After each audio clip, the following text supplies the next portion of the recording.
Folks, we're a couple minutes after.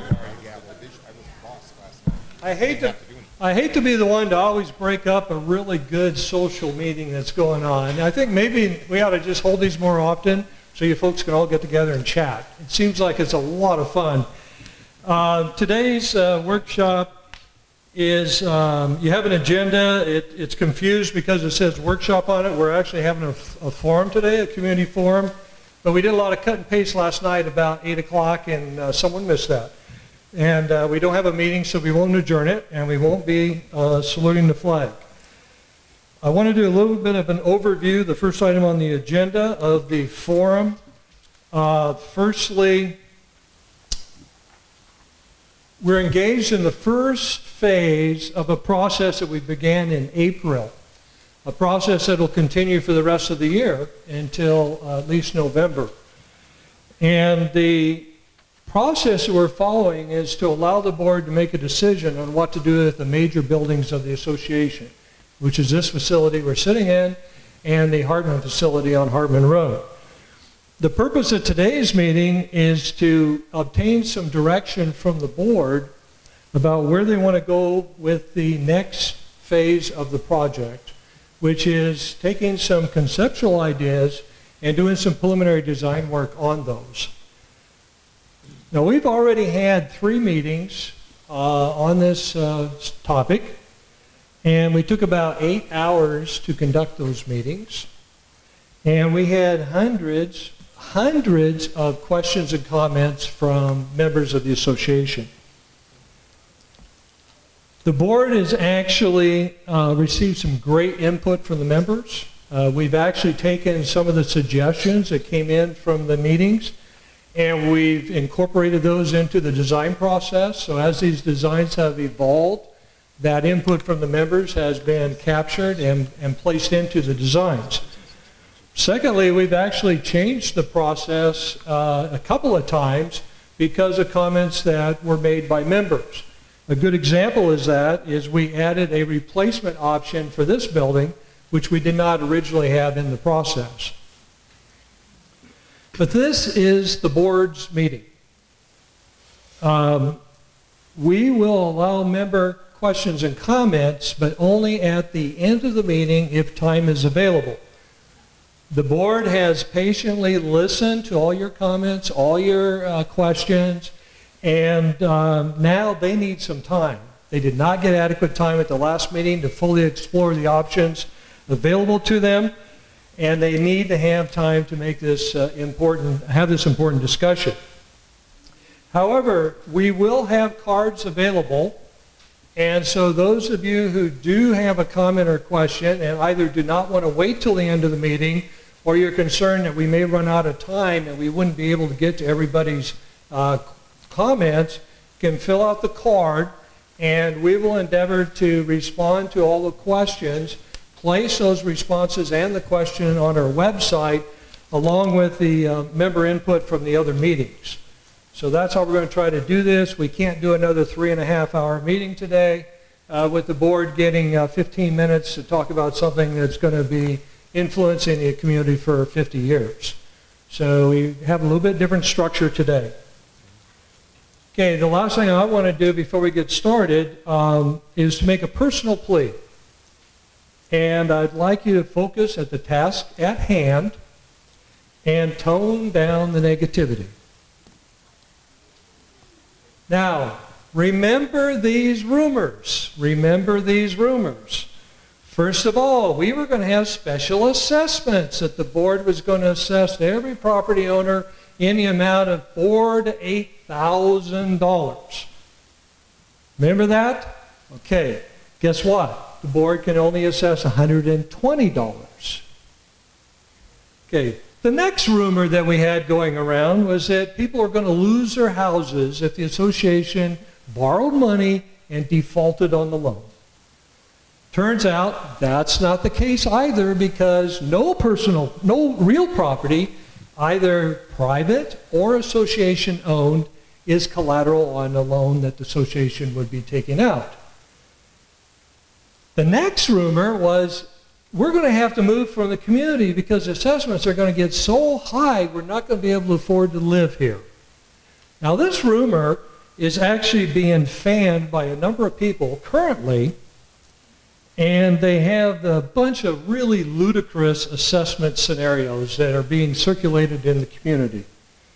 These scenarios have a handy little chart showing you a 20% per year increase all the way to 2018, at which time your assessments would be almost $4,500.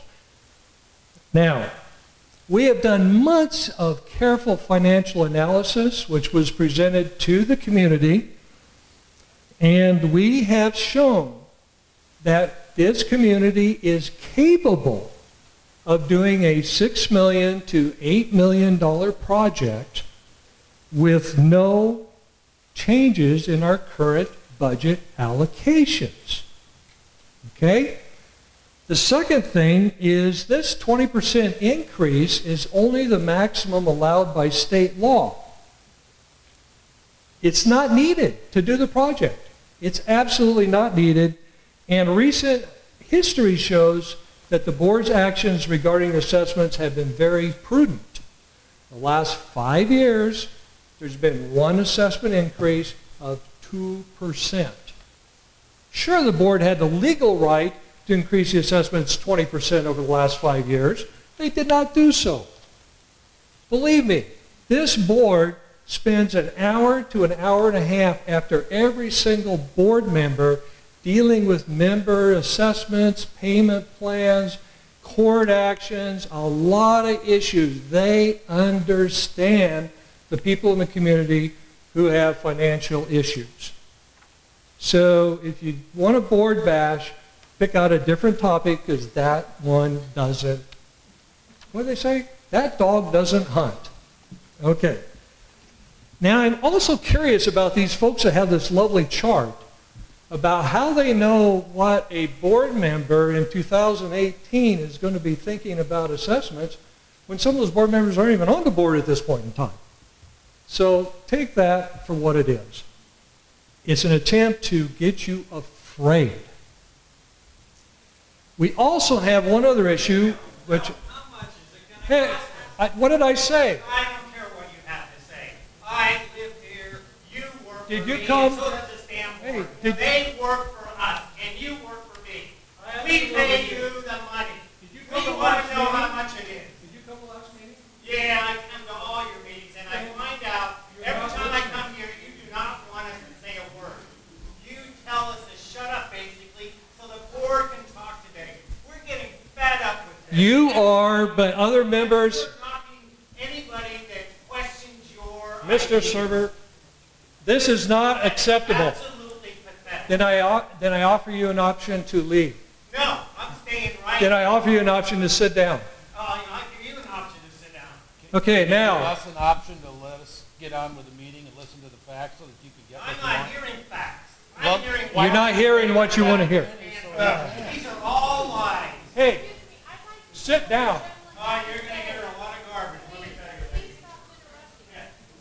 tell you. Okay, so I think we just had an illustration of some negativity. Now, there is an issue that's also being circulated right now amongst the membership, and it has to do with a section of the bylaws. And this is section 11.05, and members are putting out their own views relative to this section and what it means. And that is that the board cannot take out a loan without a vote of the members.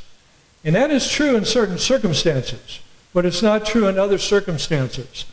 So I want to give you legal opinions from two different firms that have extensive experience both writing and interpreting governing documents of homeowner associations.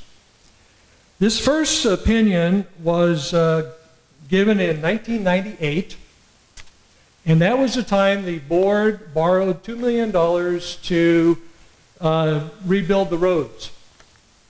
I'm going to read you two sentences. It is my conclusion that no membership vote is required. The loan transaction at issue is not being undertaken in order to acquire real or personal property, but rather to repair and properly maintain an existing capital asset. So is 1998. The board, doing its due diligence, asked our current general counsel for an updated opinion on the very same section of the bylaws. I'll read you 2 sentences from that. Upgrades to existing improvements to modernize them or bring them into compliance with new building codes and accessibility requirements would not be considered capital improvements. The definition would apply to the borrowing of funds to create a new improvement that did not previously exist within the common area or the acquisition of new property to add to the existing common area. Now, who would you believe? Okay, I would like to introduce Mr. Clark. We already did that for 8 hours. Today is a different thing. Hey, folks, some decorum here. Some decorum. You know, yelling and screaming doesn't... The board has been listening to you. All they do is spend our money. They do not listen. Let's end it. Stand right here. This is my building, okay? I live here. This is my building. Hey, look, folks, we are simply having a discussion about what to do about these buildings. The gentleman with the loud voice is not helping that discussion. Okay, I would like to introduce Wayne Clark. He's our director of golf, and he will be talking a little bit about our golf program.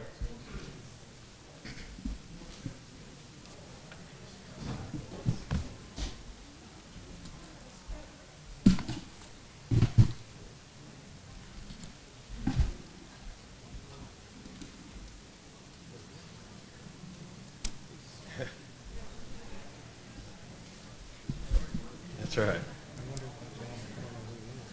All right. Good morning. Getting our slides up here. And my task this morning is just to kind of show you what the trends have been in golf the last few years and the food and beverage and where we project it's headed in the next few years.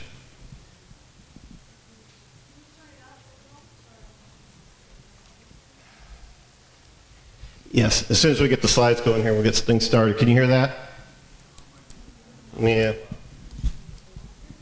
I'm a little taller. There we go. Yeah. All right. Yeah, we got a PowerPoint presentation here again. Hopefully we'll just make this kind of short and sweet, just show you what's been going on the last, I got here at the start of 2011 as your director of golf.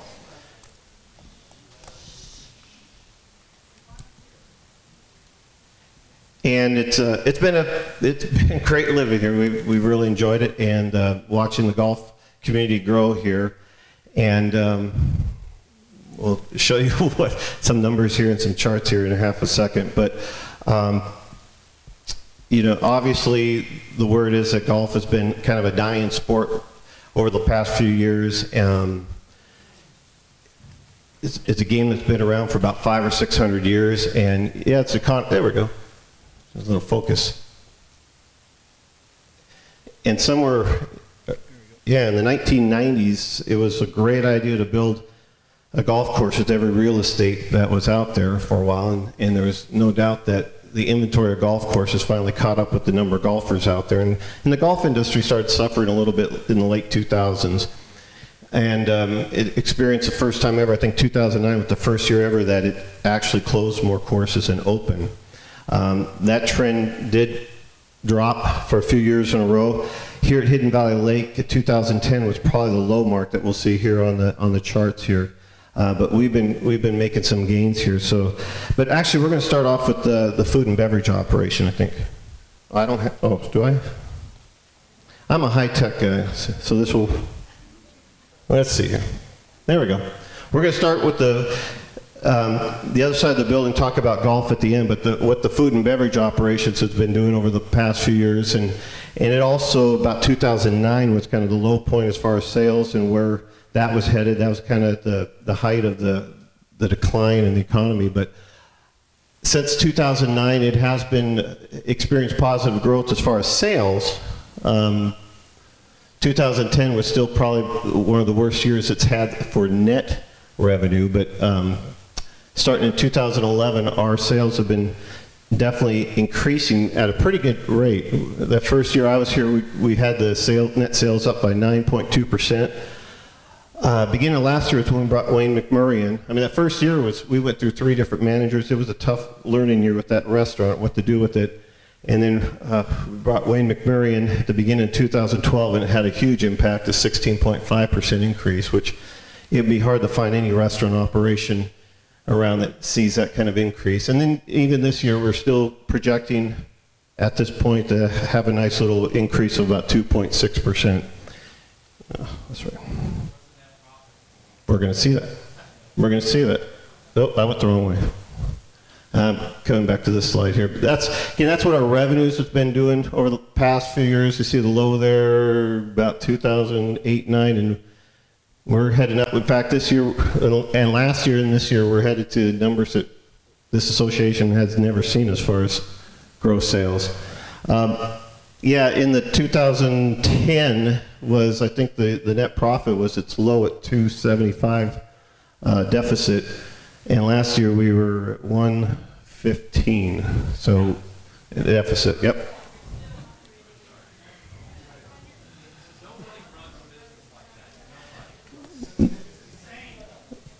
Okay, and these are our cost factors that we track going into the restaurant as far as trying to control our costs and get that net down as low as we possibly can. The COGS, or cost of goods, has been pretty steady throughout the years. We've got it down there at a pretty good level that we're pretty happy with. Our other costs over there on the far right-hand side are pretty standard numbers also.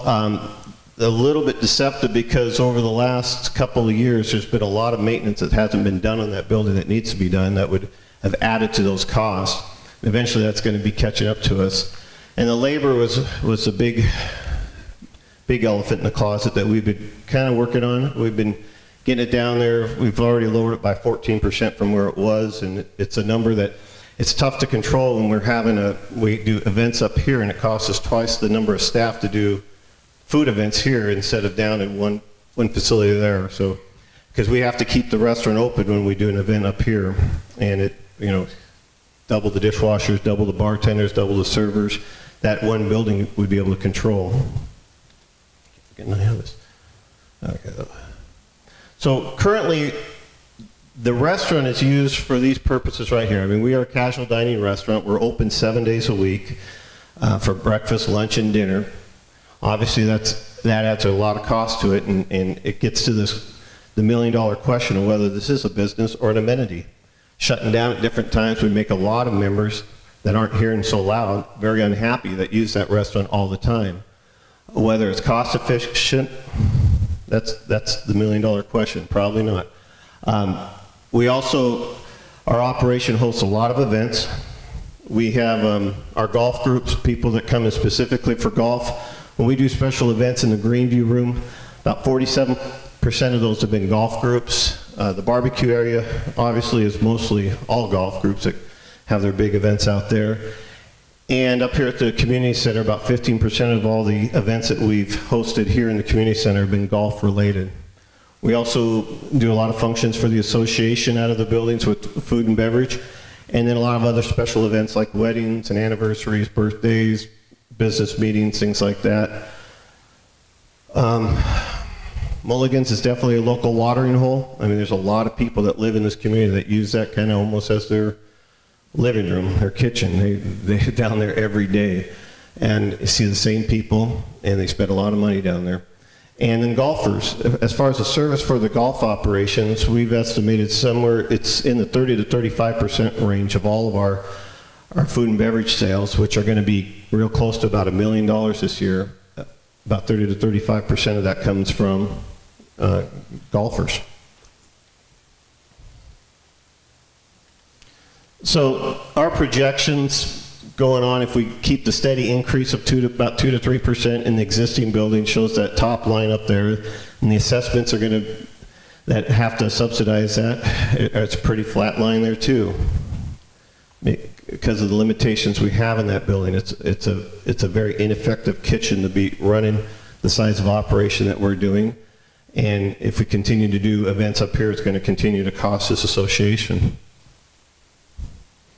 Our projections with what we've seen, this proposed conceptual design, we've shown in estimating the year that it would open a much bigger increase due to the interest. Anytime you open a new building, you see a huge influx of business. And by being able to get more efficient with our cost of goods in a more efficient kitchen, being able to be more effective with our staffing, because even down at Greenview right now, we've got rooms all over the place that we've got servers trying to run out to the deck, through the bar, back to the Greenview room, into the cafe, and it's poorly laid out, and it's just with the new building and hosting all the events down there, we could see being able to cut those cost factors quite a bit. Even the utility costs, those other costs that we saw at about 20%, easily lower that by another 5 or 6% just in utility costs and repair and maintenance. So that's what again, it's a crystal ball. It's what we're projecting a new building would do for us. And if we go and looking at golf, as I mentioned, golf, it's definitely been on decline since about 2008, 2009 around the country. And it did that for about 3 years in a row. We got an early jump on it. When I got here in 2011, we bumped our gross sales up by 10.9% in that first year. The next year, we were looking at the numbers of rounds and dollars per round are the two big numbers that we always look at for estimating our gross sales.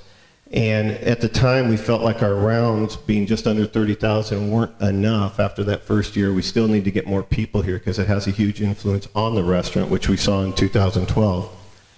And so, our focus was how do we get more people here, and it didn't. Our gross sales didn't get affected as much because our dollars per round dropped a little bit more, but we did increase our golf rounds by 5%, and this year we're kind of benefiting from that on both ends of it. Our gross sales are trending at another 10% increase, and we're still increasing our rounds by nearly 4%. So golf is definitely on an upward climb for us. And this line just kind of going across there, the golf revenues through the years, it's been pretty steady with a little bit of up and down. Could be some weather-related stuff. It's amazing if you get like this year, we had a perfect weather in March for golf, or you can have some Marches where it rains almost every day, so that could have an influence. We're not really sure what happened in 2005 or 6 there, where it had was that the rainy year? Yeah.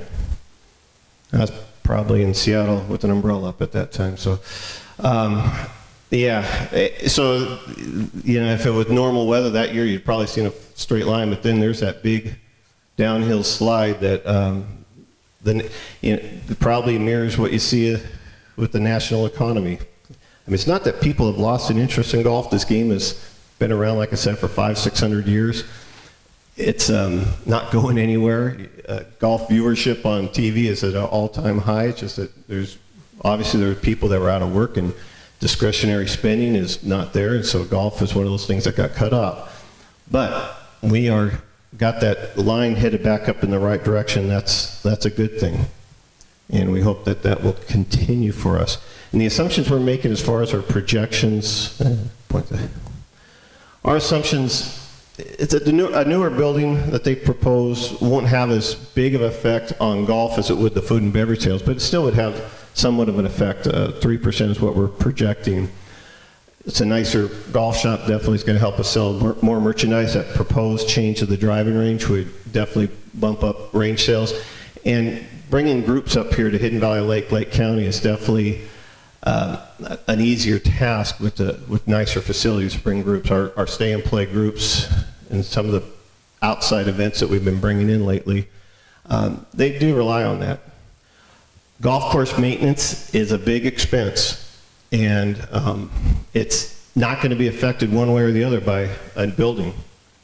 We have grass out there. It's growing.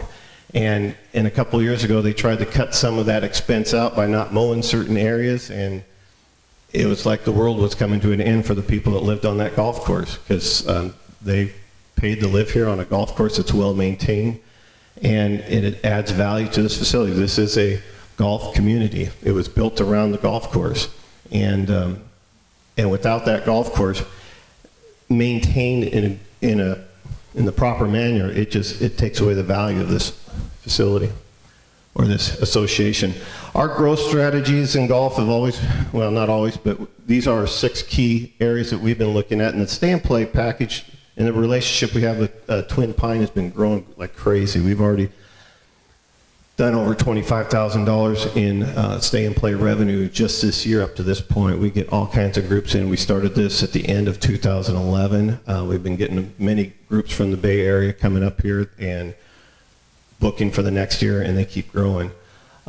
We got the one group that they like Wayne's food so much they want to keep having dinner every time they come up here and bring more people with them and extending their stay. The internet, we've had a strong presence in bringing people up through the internet, through Golf Now, through our own website, through a couple other programs, and also to this point, that's accounted for over 1,700 rounds.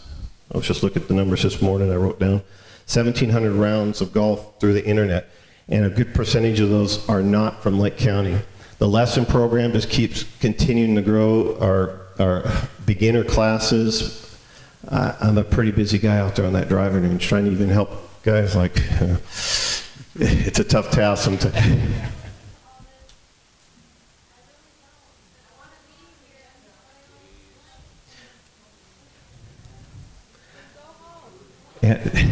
Go. Okay, and this is the last slide, so good, you don't have to listen to me anymore. Junior golf, again, hopefully kids are important to you, and the fact that before I got here, there were only 5 kids on the high school team.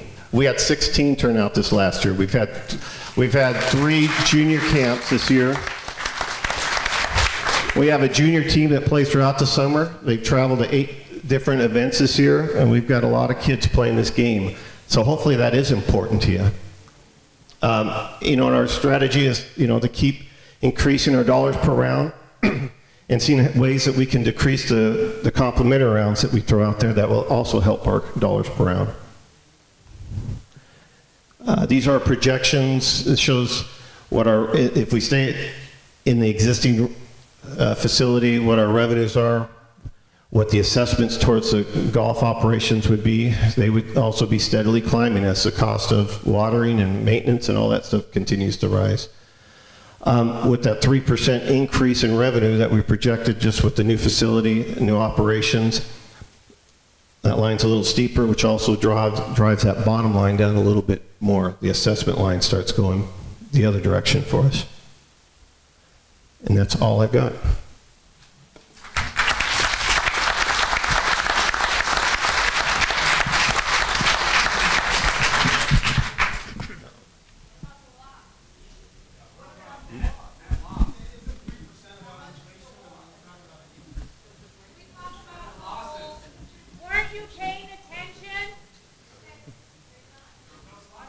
Okay, Joe.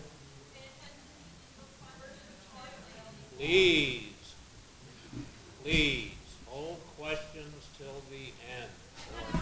Or card them.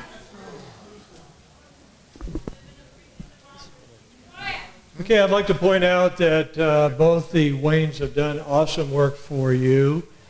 They have really turned around 2 programs that were declining rapidly. Done an excellent job. The numbers explain that very easily. We are focused today on the golf program because it hasn't been spoken about earlier. We talked about this building. We talked about pool programs. So everything has been discussed at different meetings. And now we're at the point where we're trying to wrap up all those presentations about what our programs look like to help the board make a good decision. So, we're going to get a slide here, Jim.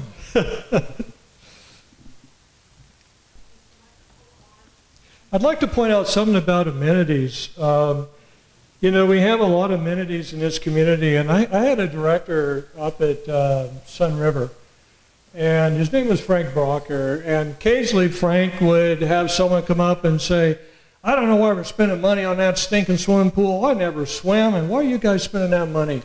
And Frank would say, you know what? We have 26 tennis courts, and I never played tennis. And so it's a package. When you buy into a homeowner association, you buy a package of services.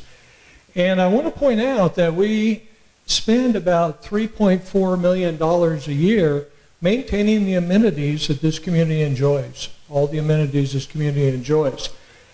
And your assessments pay for about $2 million of that. So about $1.4 million is actually revenues that come in because of the operation of those programs. And 93% of all the money that comes in from two programs, golf and food and beverage. The other thing I want to point out, people, give me a chance to speak. Give me a chance to speak. You will towards the end of the meeting. Now, the other thing I want to point out is that we have a number of amenities that have no revenues associated with them, of course, but we also have another amenities that have relatively high revenues that are paid by the users of those amenities. For example, the swimming pool. The people that use the pools pay for 88% of its cost of operation.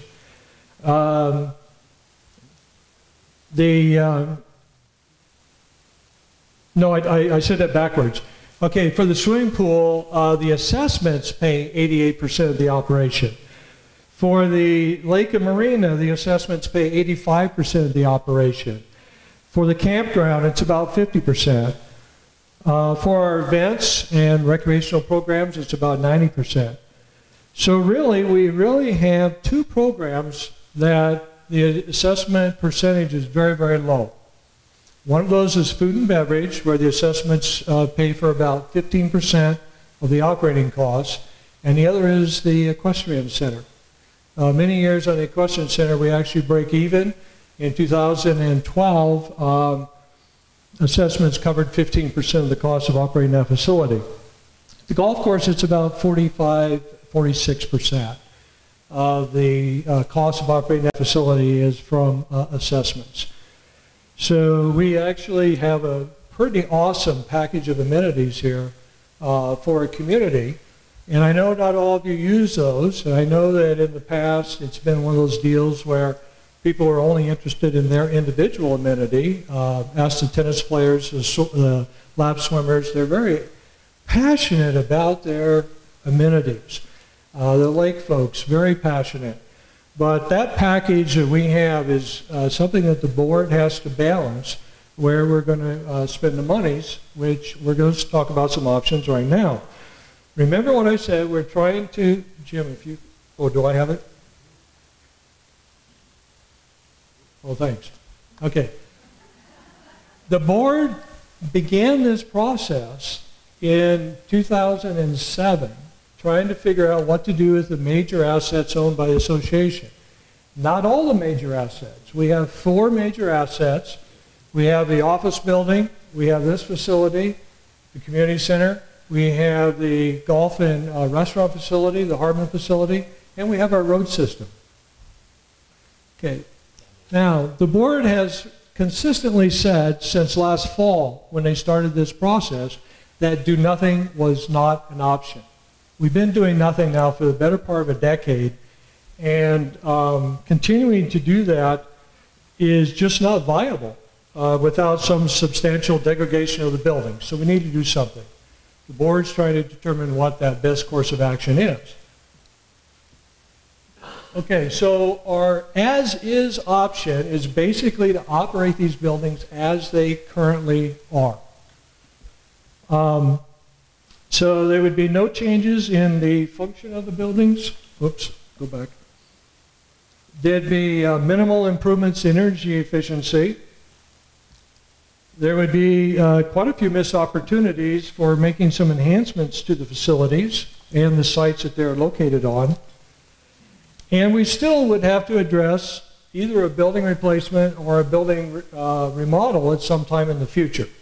So this is a, am I still not back? Well, I didn't read very well. Okay. So we'd still have to deal with, at some point in time, what are you going to do with the buildings? We've started looking at this when the buildings were about 44 years old. 35 years old. We start again when they're 40 years old. I'm not sure we'll have any better decisions when they're 45 years old or 50 years old. The board really does have to do something.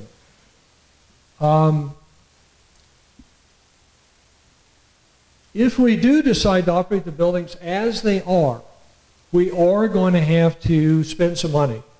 This is not a do-nothing option. This is a operate as is option, and it'll cost us about $565,000 in the next year or two to take care of all the items that were not done on this buildings the last 10 years because the community didn't want to spend the money pending a decision on what to do ultimately with those buildings. So you can see that the community center, about $280,000 on this building would have to be done immediately. Another $72,000 in 5 to 10 years. For the Hartman facility, we'd have to spend $285,000 immediately and about $75,000 in 5 to 10 years. Those costs are very accurate. We had a contractor come up and look at the buildings, make recommendations on every aspect of them just recently. Okay, so we also have remodel options. We could remodel the buildings, trying to address some of their functionality issues. Boy, Jim, these are hard to read. So on the community center, this building here, we have looked at a remodeling option for the building. We'll see the cost of that a little later. And if we were to remodel, we still have banquet functions that take place in 2 locations. Wayne was talking a little bit about the difficulties of trying to operate 2 different facilities for group food and beverage events. We still would have issues with outside group use. During the period of 2009 to 2012, we had 60 groups that used this building that were not residents or guests of Hidden Valley Lake. That's about 17%. When you look at the bigger groups that are bigger than 100 in size, that number goes up to about 80%. So many of the very larger groups that use this facility over the last 4 years are actually from outside the community. There are some issues with that. One of the big ones is the Americans with Disabilities Act. In fact, it's so serious as its consequences relative to potential claims against the association that in 1993, the Board of Directors passed Resolution 93-49 directing the general manager at that time to close this building to public use. As far as I know, that never happened, but there is a considerable compliance liability that the association faces with this building, which has virtually no accessibility and is used by a lot of outside groups. The other thing would, you have all the second floor accessibility issues as well as other parts of the building.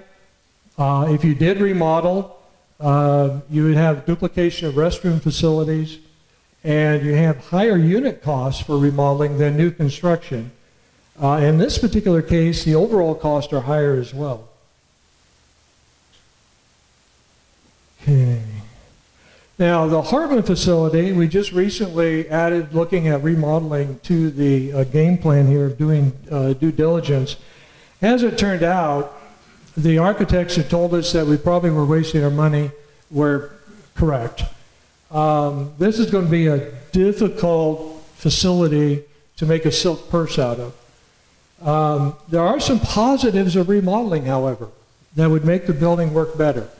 First of all, the dining and bar areas could be relocated to take better advantage of the views of the golf course rather than looking over the parking lot. So we could do that if we remodeled the building.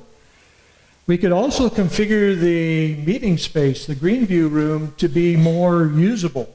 As you know, it's a long, narrow room, very difficult to set up for certain kinds of events. We could also make more efficient use of the bar space. A lot of space there for the amount of seating.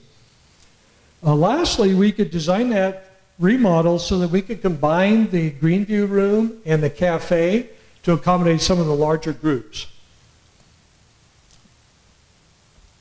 It has one more advantage. It's less expensive. But it has a lot of disadvantages as well.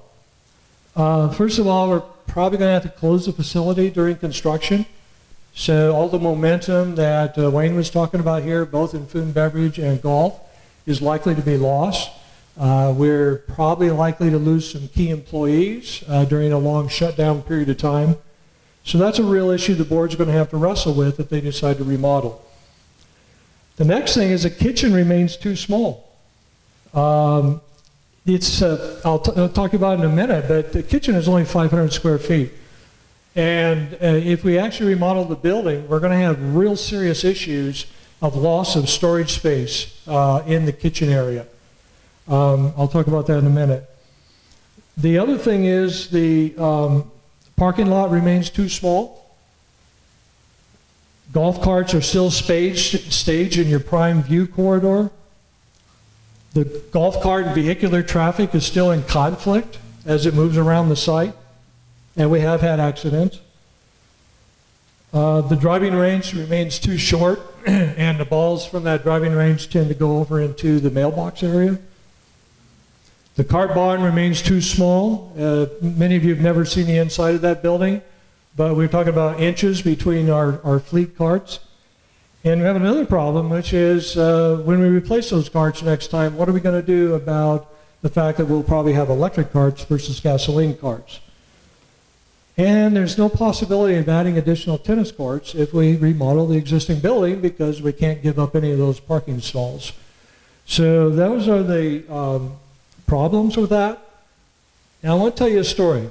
I first went to Sea Ranch in 1990. And one of the first things I had to deal with was a old bulldozer that they had that the hydraulic system failed on. So I did a little research on it, and I found out this bulldozer, which at the time was about 35 years old, had had the undercarriage rebuilt, had had the engine rebuilt, and now it needed the hydraulic system rebuilt. So after 35 years, the association spent virtually the amount of money for a brand new piece of equipment, and they still had a 35-year-old piece of equipment. So there are times when it's time to replace versus remodel. The board is going to have to look at those trade-offs. I'm giving up on the slides here, Jim.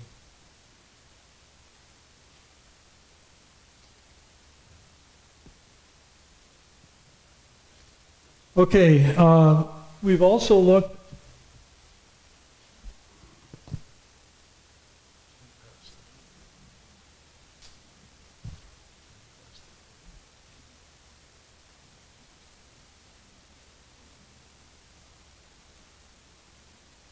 I can't get to the replacement option.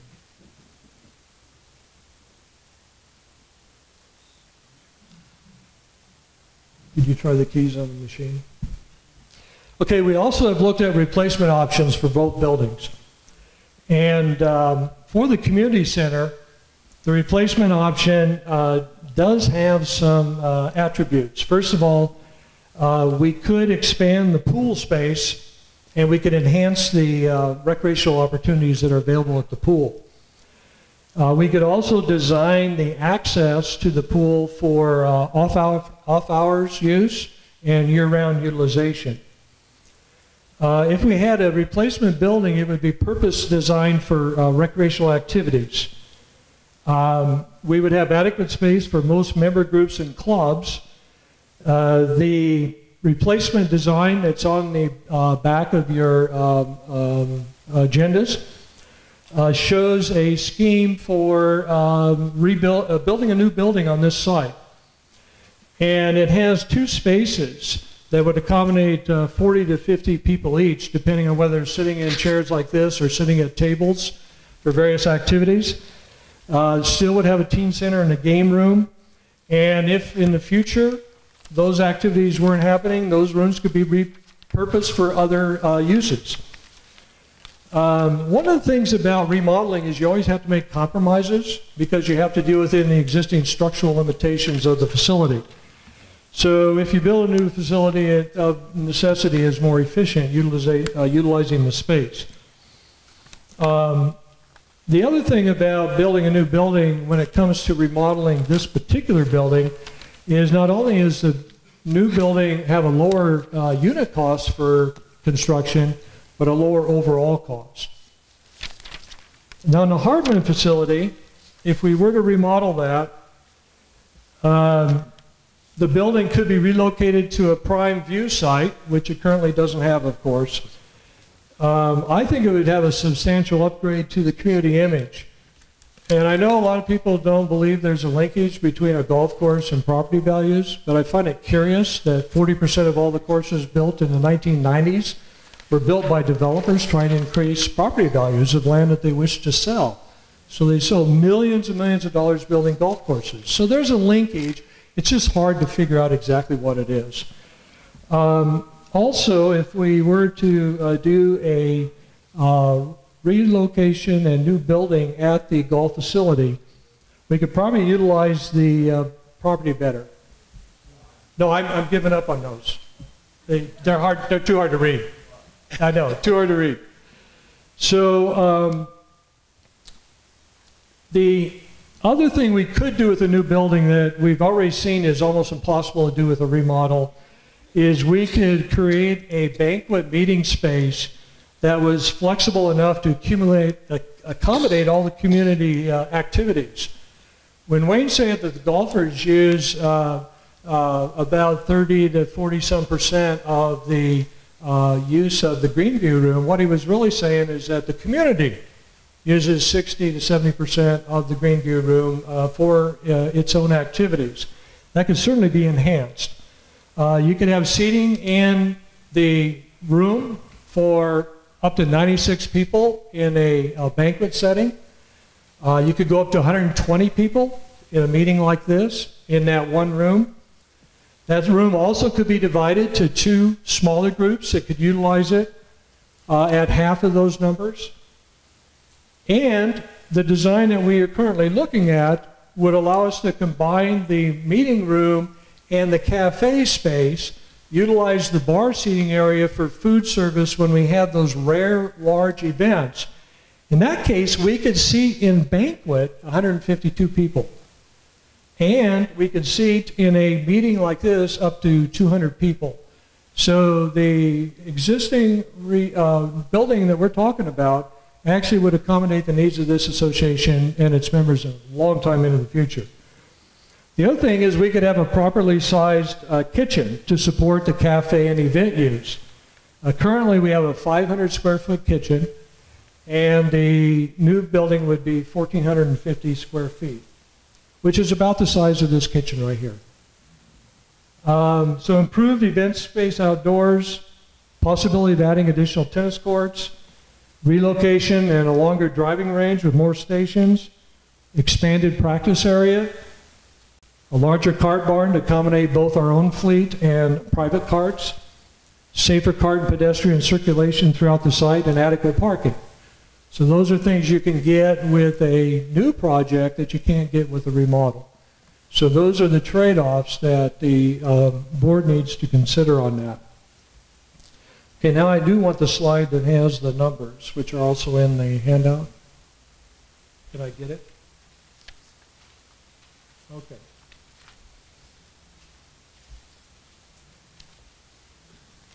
So let's look at this building first.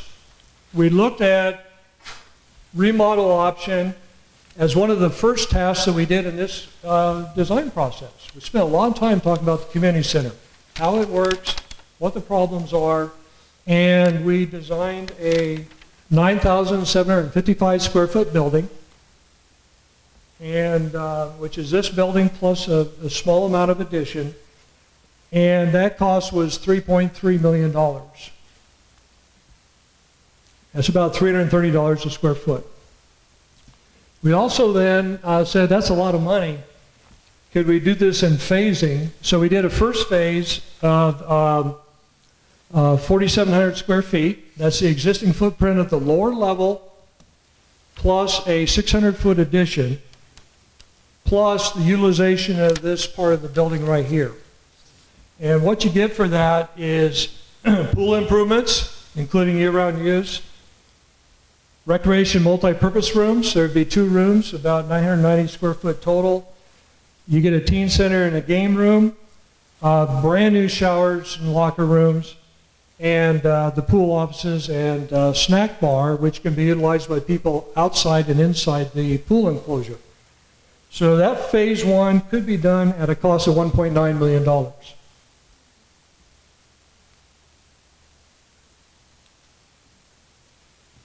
Okay, so that's what the phase 1 remodel would look like. And the reason that we considered that is of that $3.3 million, about $1.9 million of that is code upgrades that we would have to do to this building if we were to do an extensive remodel of the building. The idea was if we did only the lower floor first, we could basically avoid some of those upgrade costs on the remaining part of the building, which we would reserve to a future phase. So that future phase would be about 5,000 square feet. This room would be included in that at about 1,800 square feet. By the way, this room seats about 124 people for banquets, and in meetings, we've been jamming about 150 people into here. You would also have a multi-purpose room over here. You'd have a demonstration kitchen in the current bar location. That's our way to get allowed some food and beverage up here without having to build a commercial kitchen.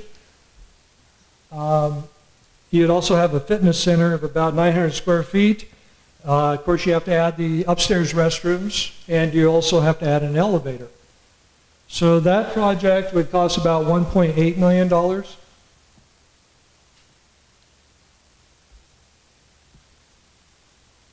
Now, if you decided to do the remodel of this building in phases, you'll notice the remodeling it all at once was $3.3 million.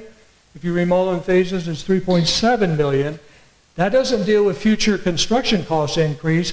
That simply deals with the fact that you have 2 projects instead of 1. It costs you about $400,000 to mobilize 2 separate projects. So that's one of the downsides of phasing. Phase 3 was to add a 4,300 square foot gymnasium at a cost of about $1 million. So that's all the thinking about this building relative to remodels. Now, the replacement option. This is the drawing that's on your agenda. Again, we did not look at this initially until many people in the audience said, so why don't you think about replacing this building rather than remodeling it? It might be a better option. So we did look at that. New building would be about 5,300 square feet, which is about 610 square feet more than the phase 1 remodel. But you get a lot more for that. Again, we'll do pool improvements, but you also get much larger multi-purpose recreation rooms. You would have 2 rooms. Those are the 2 buildings that are shown close to the parking lot. And each of those rooms would accommodate about 40 people sitting at tables. They don't have to be doing banquets. They could be playing cards. They could be doing bingo. Makes no difference. It's a multi-purpose room. They could be doing jazzercise. They could be doing crafts. It could be adults. It could be children. It's a community center. And you could have about 50 people in there attending a meeting, a lecture of some kind or something like that. Or you could combine both rooms and have about 100 people attending a meeting and about 80 people sitting at tables for whatever purpose. This option also has a teen center and a game room. It also would have the same kind of shower and locker rooms that the phase 1 would have. And again, the same kind of snack bar and everything. So what this ends up costing for the new building, whoops, I went too far. Okay. The demolition and site work would be about $1 million. and the building itself would be about $1.3 million. So to build a new recreational center on this site would be about $2.3 million. Now we want to look at Hartman facility by comparison, and this is the design there. Remodel, I thought we were doing replacement.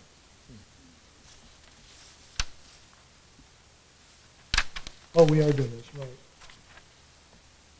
Okay, so I was talking about this remodel plan for the Hartman facility, and basically we'd remodel the entire building, about 7,200 square feet in the existing footprint.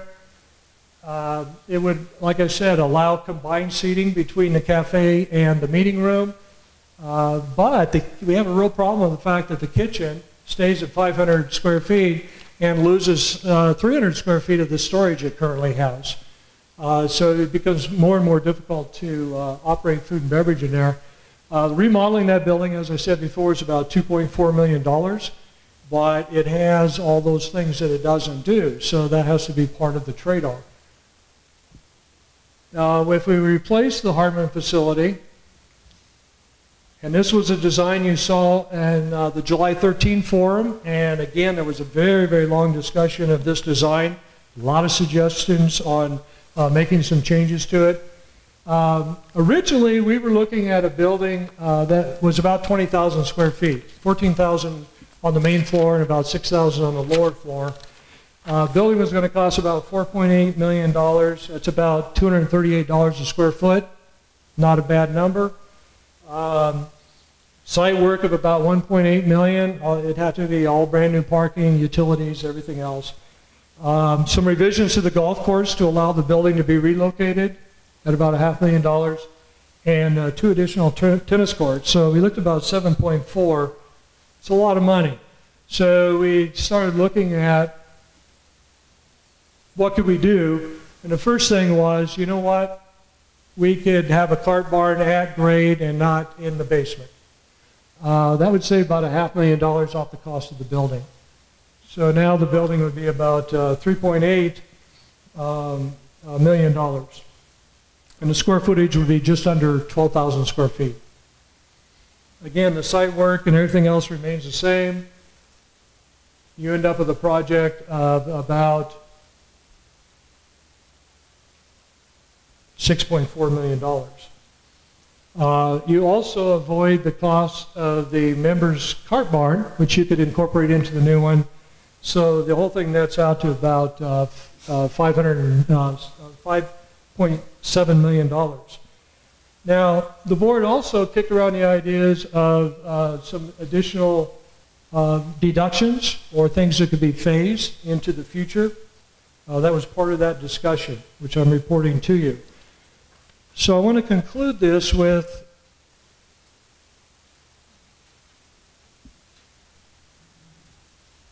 the big picture. Okay, as I said, the board started out identifying its options. What are we going to do about these buildings? We can't go another decade with making no decisions, having the roofs leak, having the plumbing go bad, and all these other things. We need to do something. So some things are, go ahead and run them as they are, but spend the money it's going to take to do that. Remodel either or both buildings, or replace either or both buildings.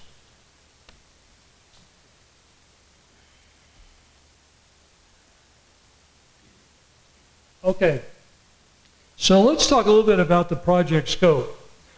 When the developer built these buildings in 1968, he or she had a concept.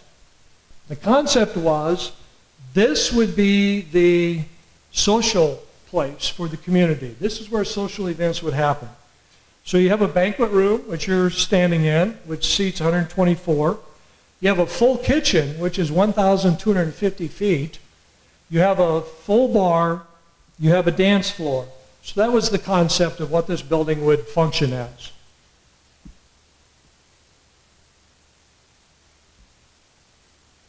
Okay, for the Hartman facility, the developer's concept was that would be pretty much a golf facility.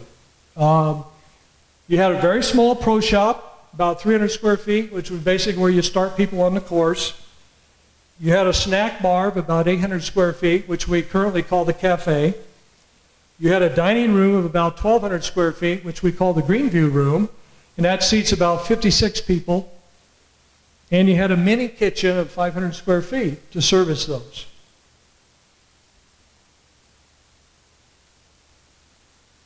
Now, when the building at Hartman was only 14 years old, the association remodeled it because the developer's concept wasn't matching up to how the building was actually being used. So what they did is they realized that a 500 square foot food and beverage operation just could not keep up with all the events that were happening there. And so they increased the storage and they added an office. So the storage went from about 200 square feet to about 800 square feet. The other thing they did is they increased the pro shop and added office and storage to that. So it went from about 300 square feet to about 1,400 square feet. So that's where we are now. And our current situation is that the social functions at this facility have dwindled over the years. The dining area at the Hartman facility is too small for those social functions, and the configuration of the eating places are very inefficient in that particular building. We're also trying to serve not just that original snack bar, but we're trying to serve that facility and this facility out of that same 500 square foot kitchen. And there's some huge staffing inefficiencies with that operation. So here's what would happen if we were to do this particular project and replace the buildings. The Hartman facility becomes an enhanced social events and meeting place.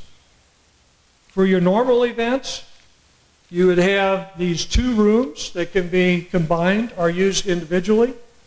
So you got in banquet setting, doesn't have to be food and beverage, but banquet setting could be, what kind of card games are there? Anyway, you could be doing a bingo there. But anyway, you have enough to sit people at tables 45 either side. So you combine them, you have about 90. So remember now we have about 56 there. So it's about a 50% increase in size capability. Not quite as big as this facility, which is 124. And for meetings, you could get 65 people on either side, or you could combine those two spaces and have 130 people, which is pretty close to the 150 we're squeezing into this room right here. But we also have large events. They don't happen that often, but they are very critical if Wayne is bringing in a group for, say, a stay and play, and they want to have a breakfast, they want to have a lunch. Some of these groups are well over 120 people, and we have no place to accommodate them now except the barbecue pit. So that's the first thing. The other thing is a lot of those groups that come here that are in excess of 100 people would not come here anymore, which nicely solves our ADA problem, but they would be going to this other facility where we could service them with a kitchen that's adjacent to the facility. So that's the concept. And for those large events, as I said, we would combine the meeting room and the cafe area. That would allow us to sit in a banquet, 152 people, and have a meeting of 200 people. If we want to have a community meeting about whatever purpose, we would have ability to do that. So what would happen with this building? I'm almost finished. This community center then, if we were to build a new building, it would be a recreational facility with multi-purpose rooms. So basically, you would have these two recreation rooms, each one sitting about 40 people at tables, each one sitting about 50 people in a meeting auditorium style like this. Remember, they can be used for anything. Anything. You'd also have a convenience kitchen there. So even though you don't have food and beverage service, you could have people meet there and have potlucks and that type of thing, self-serve. A cost?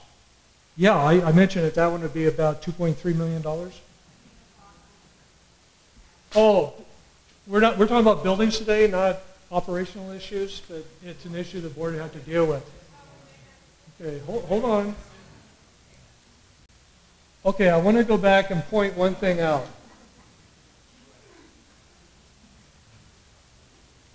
Okay, look at this last line. I find it very instructive.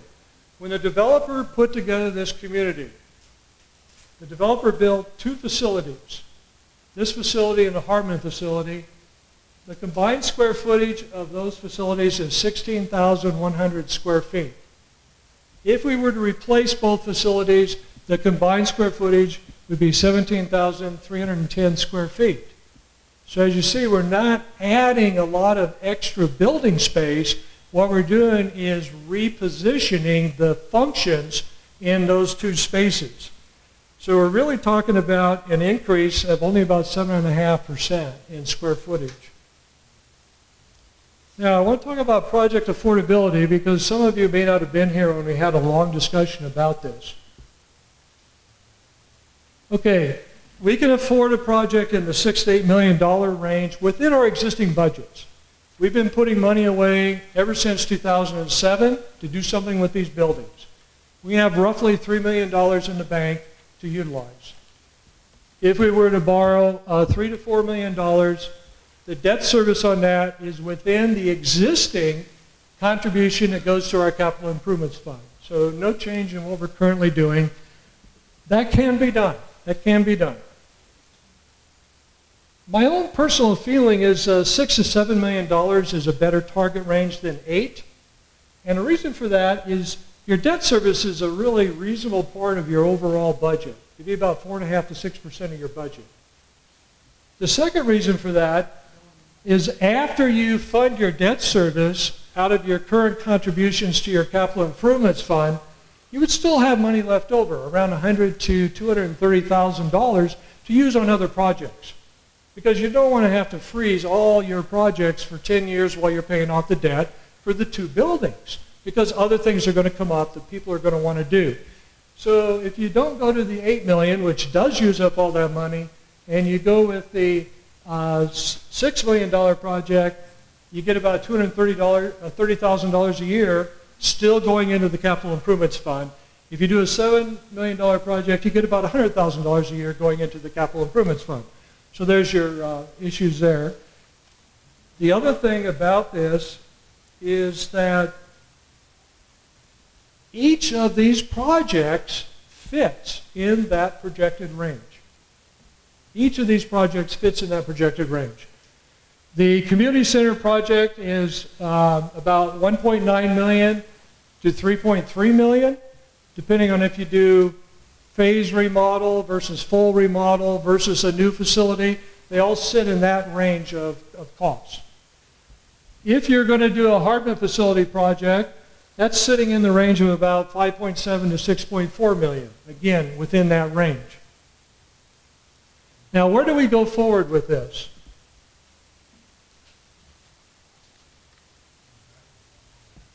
Okay, my own personal recommendation is that we continue into the preliminary design phase with both buildings. Then the board doesn't have to make a decision at this point in time relative to that. Let me show you how that might work. First of all, in the preliminary design phase, your costs get further refined. So you get better and more accurate cost numbers. We also could look at changing the scope of a project to change the cost profile. We could also look at phasing of the project to change the cost profile. So why would we want to do that? Well, because I think there are some real advantages to doing both projects simultaneously. Okay, first of all, I think a lot more people in the community are going to be happier if we can have both of these projects available to the members of the community, because they both serve different functions. The second thing is you get to use them sooner. The third is you can design them together and avoid potential conflicts in the use and make a more unified look to the architecture of the facilities. I have another beat, or did I go too far?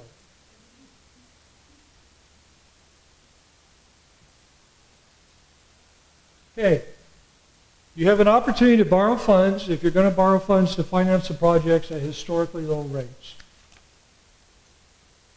You also have an opportunity to lock in lower construction costs. Remember at the last meeting that we talked about the construction indices are going up about 2.4% per year.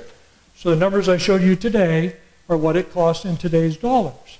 We saw the example of trying to save $3 million out of our contributions to the Capital Improvements Fund, and how that was somewhat self-defeating, because by the time you had saved $3 million, the cost of doing a $3 million project went up to $3.9 million. So you're going to have the same effect here. Whatever you decide to do, if you only do part of the project, the remaining part is going to cost you more. There's some other things going on here. With the economy the way it is now, we have a much better opportunity of getting a highly experienced builder than we would have in the future if the economy is going at a much higher clip. And that's an important thing because the quality of your project would be enhanced substantially. And the other thing is, if you do both projects simultaneously, right off the top you can take about $300,000 off of those numbers, because those are costs that you would not duplicate if you did one project. So I think there's some advantages to maybe continuing to take a look. The board's not making a decision today. They're doing their due diligence to make a decision this year. They are simply trying to give our architects some direction of what do we want you to pursue further. Which of all these options do we want you to pursue in more detail? So, Mr. Server, I turn the meeting over to you. Oh, the break. Jackie says that we have a little bit of food, and we've been at this for just an hour and 10 minutes. Be a good time for a break.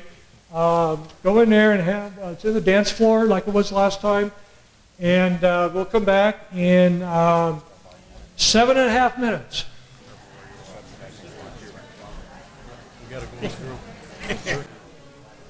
Test one. It does.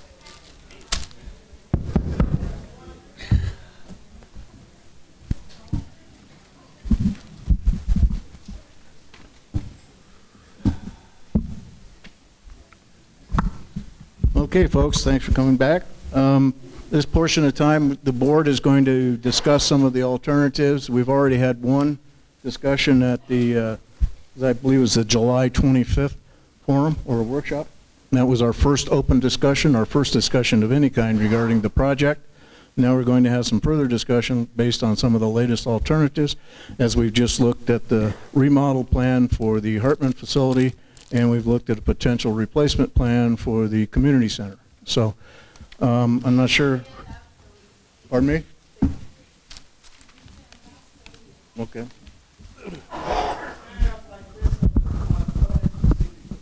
Okay, but at this point anyhow, we're going to just have to poll each individual director initially for some kickoff comments and statements, and then we'll come back and discuss more in detail as the points are brought up. And initially I would like to consider this thing as a total package project, as was pointed out in the go forward section of the total. We can change our plans later if that's appropriate, but initially I would like to start out with the total package concept, both facilities, and choices of which way directors would like to take this, or what direction we want to go for phase 2. So, any volunteers?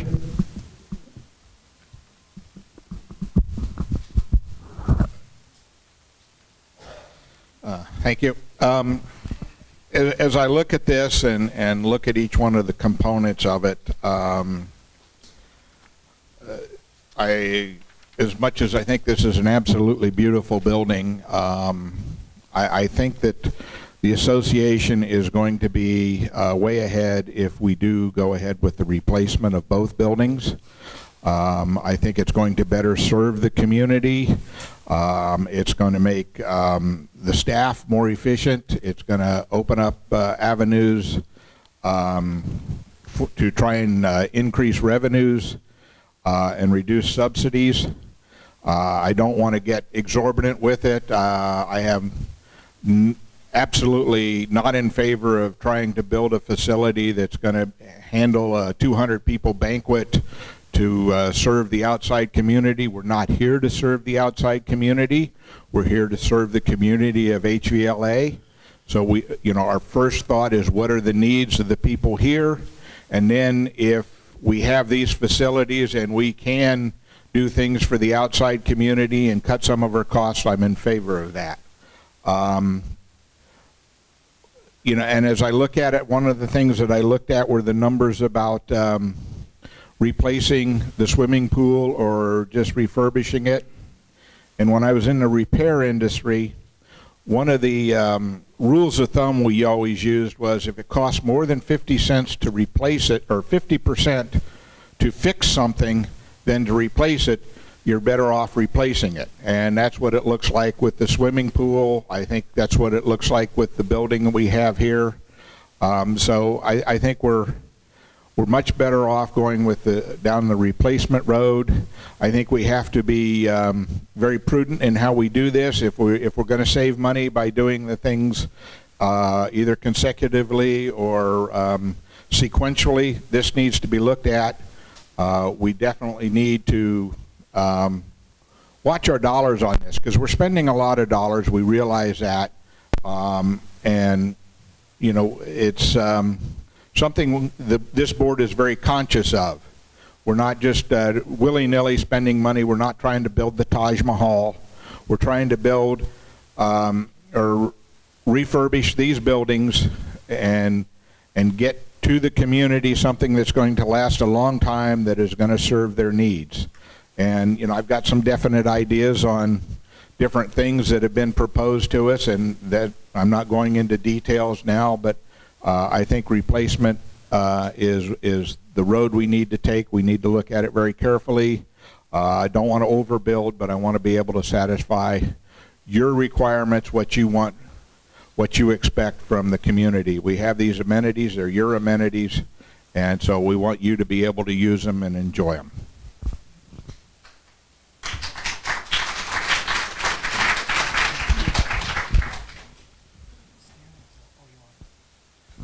Yes, I am standing up. Bill, wait.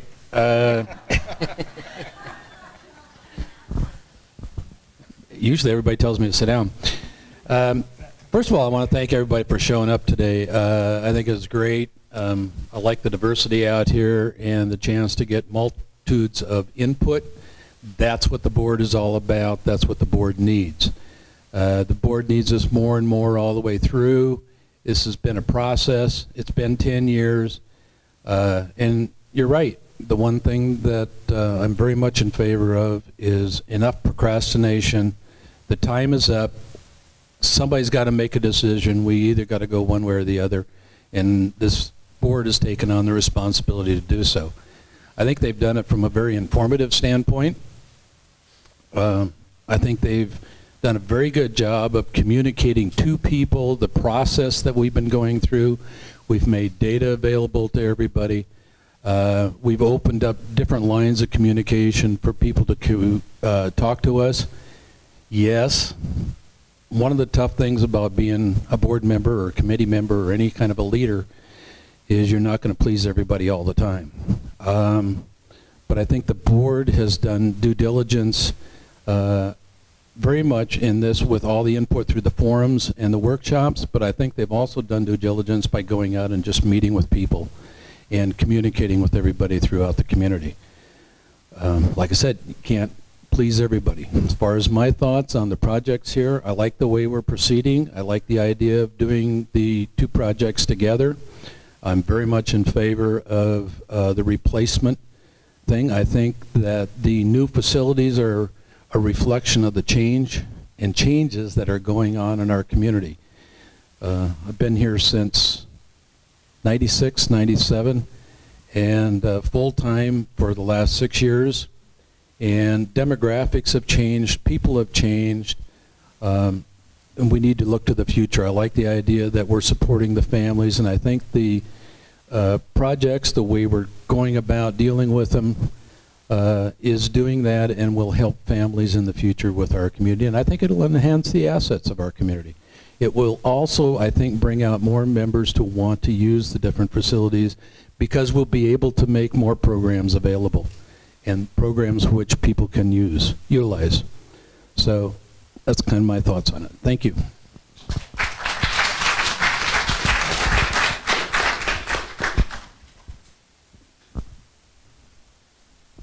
I'm Bob Komeski. First of all, like Bill said, I want to thank all of you guys for showing up here today and showing up at the other forums. I really want to show, in my opinion, how well these forums are working, regardless of what some people do believe, is when we started this process, there was no thought at all to possibly replacing this building with a new building that served a different function or served a better function. That idea came from you. That didn't come from one of the five people up here right now. It didn't come from staff.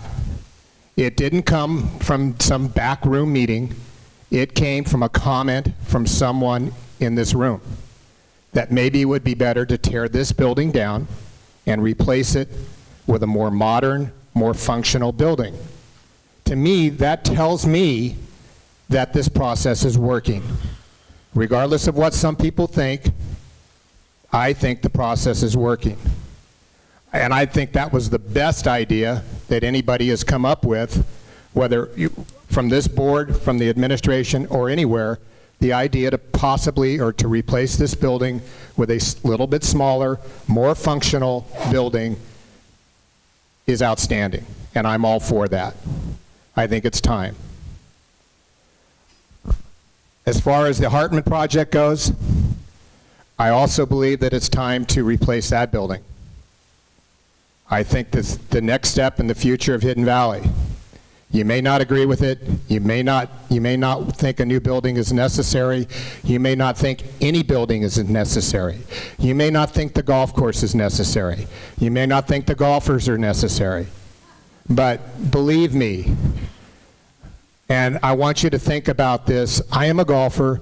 I bought here primarily because of the golf course, but I also bought here because it's a very, very neat, great community with great amenities.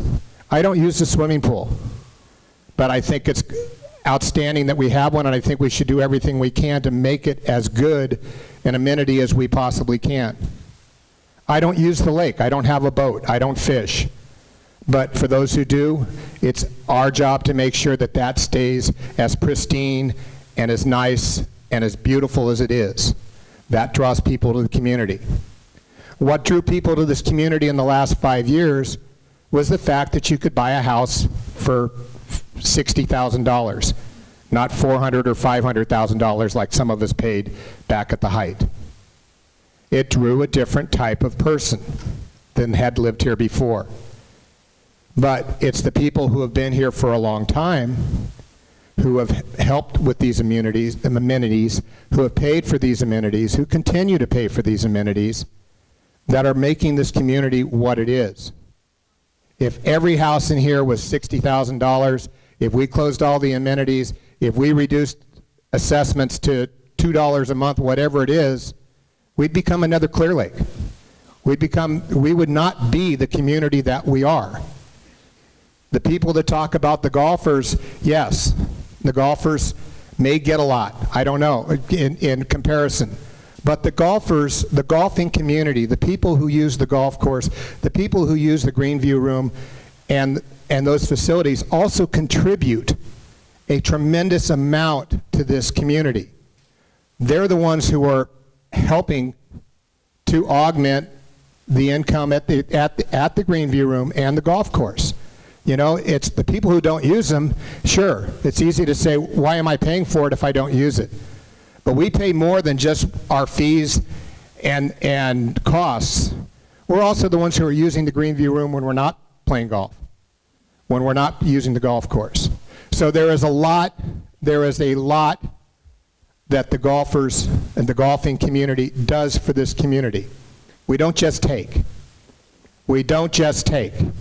Now, one thing I do want to say, this is the fourth of these meetings. During this entire time, when people have spoken, when people have had the microphone in the audience, everyone has given them the courtesy to listen to what their point of view is, to what their thoughts are, to what they believe in.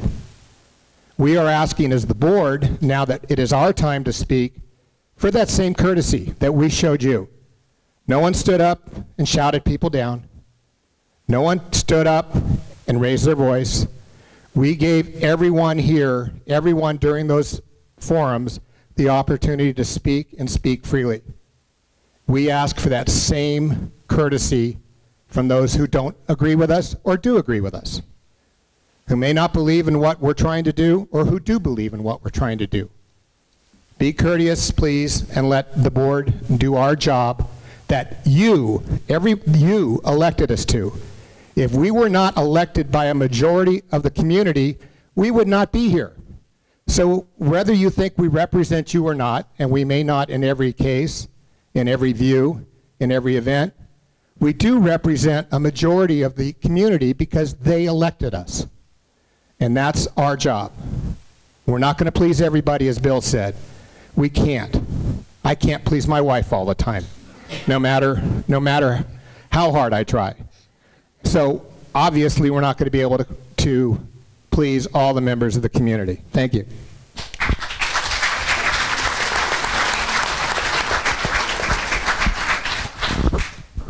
Okay, I'm Mike Rankin, and I should point out that after what Bob just said, I am an appointed member of the board, not an elected member of the board. So I can't make the same claim that Bob and the other gentleman here can make. First of all, I think with all the effort that has been put into this process so far, I think there have been some valuable things that have happened. We've gotten some specific designs and getting some concrete examples of what we could do or what we could not do and what it would cost is really very helpful for everybody to get a handle on what's the right thing to do. We've talked a little bit about the financing, and that's good too. And I'm glad finally to see that coming out. My take on the situation at this point is that we appear to be looking at two different ideas of how to use these two facilities. I think Bill Chapman did a very nice job of outlining one of the concepts in the latter stages of his remarks when he speaks of evolving this facility that we're in now into a recreational facility primarily oriented towards pool support and with some potential space for community activities. Developing a significantly larger facility at the Hartman site, and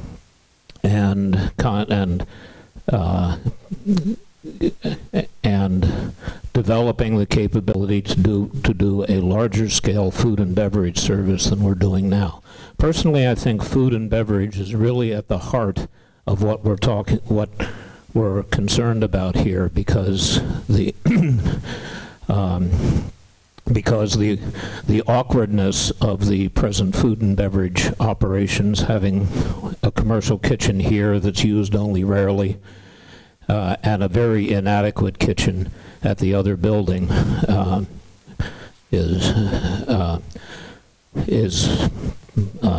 is a real problem and a real difficulty. I think the big question, for me, the big question that we're facing is just how much food and beverage operation is in the community's best long-term interests. Is it in our interests to develop invest in a large facility at the Hartman location, a facility that essentially requires and goes along with a large food and beverage volume, where we are aggressively trying to attract a lot of outside business in order to get close to break even, or do we want a smaller, or is it in the community's best interest to have a smaller facility that supports the golf operation and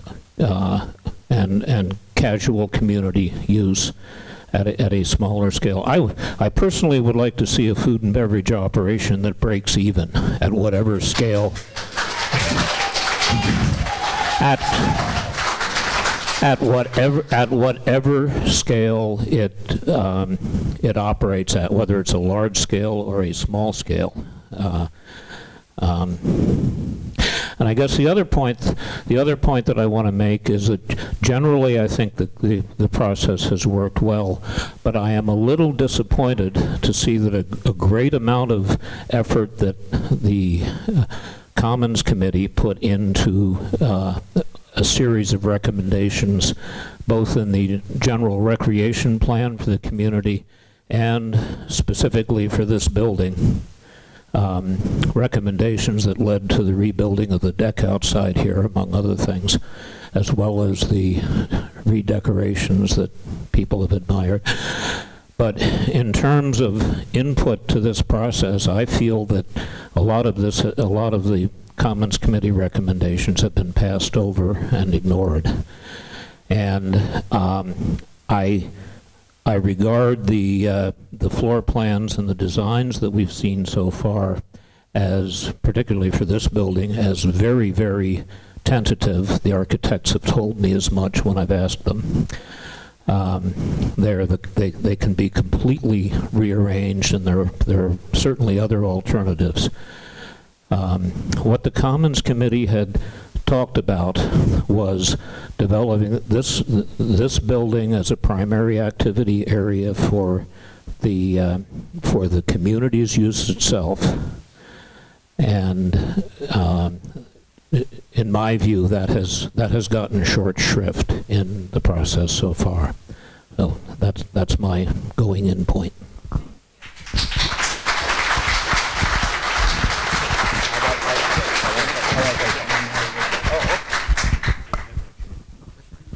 So, well, I'm Bill Server, in case you don't know that by now. The board really, and you've heard it over and over at the past forums and everything, that we have really no choice. It's our duty to do something. We have to do something. That's the no-brainer here. I don't know, there's a lot of history here. Back in 2005, I was an employee of the association. And at that point in time, I was working on two budgets, one of which was to maintain the existing facilities, one of which was to replace both of them. Well, actually, three of them. It was doable at that time, 2008, 2010, 2012. We would have been done by now, but we got off track, started over, so that's what we're talking about 10 years later, just about, like Mr. Chapman talks about. I am completely in favor of replacement of both facilities. I think our job as the board at this point is to drill down the cost, because it's getting to the marginal point with what we can easily afford without changing any assessment projections. So I think that's our job right now. Once we can get tighter numbers, we decide, we give the architects direction on what we want to do, we can drill those numbers down, make it fit. We also looked at a little, for the first time I think today, some of the deferred maintenance charges that we're going to be incurring. We're going to have over $500,000 in the next year that we're going to have to spend if we don't get started. After that, we're going to have more hundreds of thousands into the future. The next 5 to 10 years was about 200, as I remember, and then on and on and on. So we will put all these items that we're fixing back into the reserve, but we're pushing them out 30 years instead of doing them today or tomorrow or next year. So that's something we have to do. We're going to get a whole lot better utilization out of these facilities once once we've got the replacement projects done, we're going to improve our effectiveness and our efficiency tremendously. We won't have people running all over the place trying to do one service or another. Basically, we have the same square footage in the replacement scenario as we do currently. It's just a reassignment of how they're used. I think for the this center will probably grow in the future. I can see other uses once we've got the basics done in the near future. We can add other things. It's still a beautiful spot whether the building stays or goes. It's a beautiful view, beautiful spot out here. So, and all these other gentlemen have waxed eloquently, and I agree with everything they said about having all you folks join in the process. You've given us a lot of input, things we hadn't thought of, things the architects may not have seen. That's very appreciative, and it's really, really helped the process. I won't even get into the fact about that golf probably does add to the value of properties here, and I believe that as an amenity, the food and beverage offers that. I think with a better facility there, we'll absolutely get more utilization by the local people, if not the public. And if the public chooses to participate at a higher level, we can accommodate them with a kind of a mid-size. I don't think we need a huge room. We get into the 120 maybe under the roof, and if the weather's nice, we can expand outside. That's about the size I think we should be. There's a lot of advantages that were spoken of earlier about the cheaper construction costs, the cheaper borrowing costs.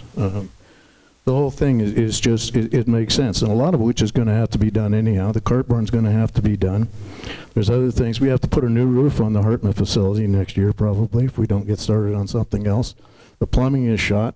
I mean, it's almost a no-brainer for anybody that's looked at anything for any length of time to see that we have to do those things. I mean, it's not really, gee, let's have a good conscious choice. I don't think we have a choice.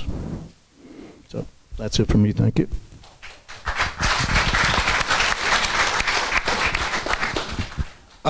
I kind of want to make an observation about this whole process. I've been on the board for almost 6 years now, and in those 6 years when we've had meetings like this, I've always felt like the youngster in the room, and I ain't that young. I look out here now, and I definitely am not the youngster in this room. There are a lot of young people here getting involved in this. This is your community. You're going to grow with this community, and I want to thank you for being here. And I love this momentum that we've got going. The other thing that I've noticed is that the 2 times that I ran to be on the board, there were the number of candidates equal to the number of seats. So it was kind of a no-brainer. I was going to be on the board. Well, I've seen the numbers for this year, and ladies and gentlemen, we are going to have an election this year. We are going to have candidates running for office, and you're going to have to make some choices. And that is fantastic, and I think it's because of this process that we're going through. We're getting people more involved, and I think it's great, and I want to thank all of you for being involved.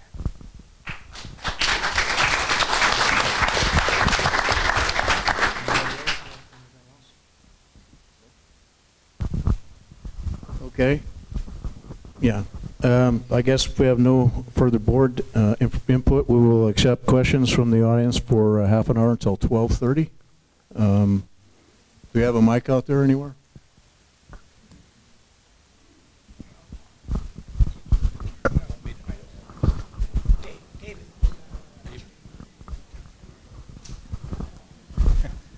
It's on. Thanks.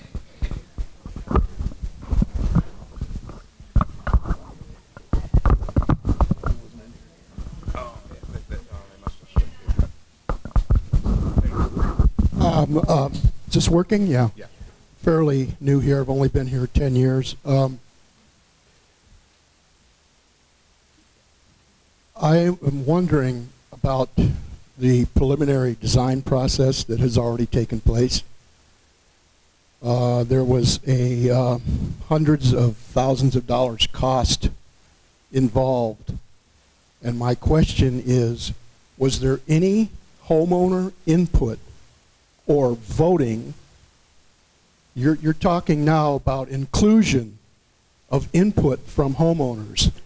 And that's why you're making a lot of progress now. It's because of inclusion.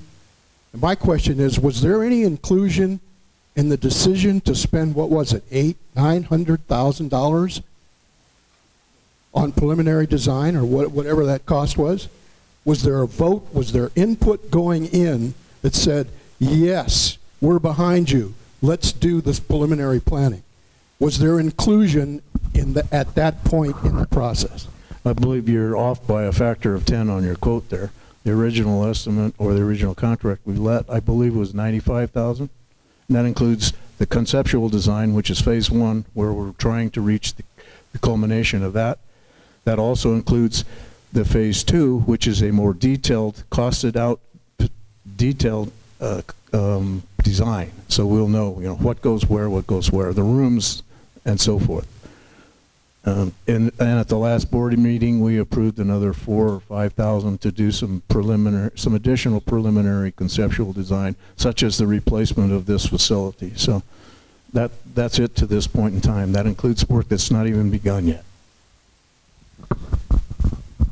And to add to that, that all was done under under a board meeting, and it was open for discussion to the general public, and the board made their decision from those meetings. I'm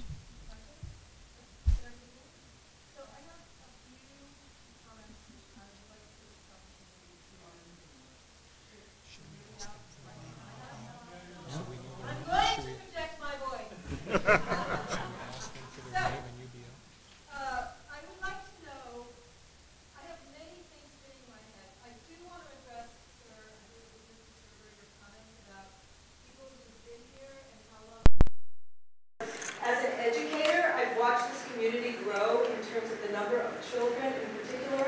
Attending the schools, and that growth has not happened since houses were only $60,000.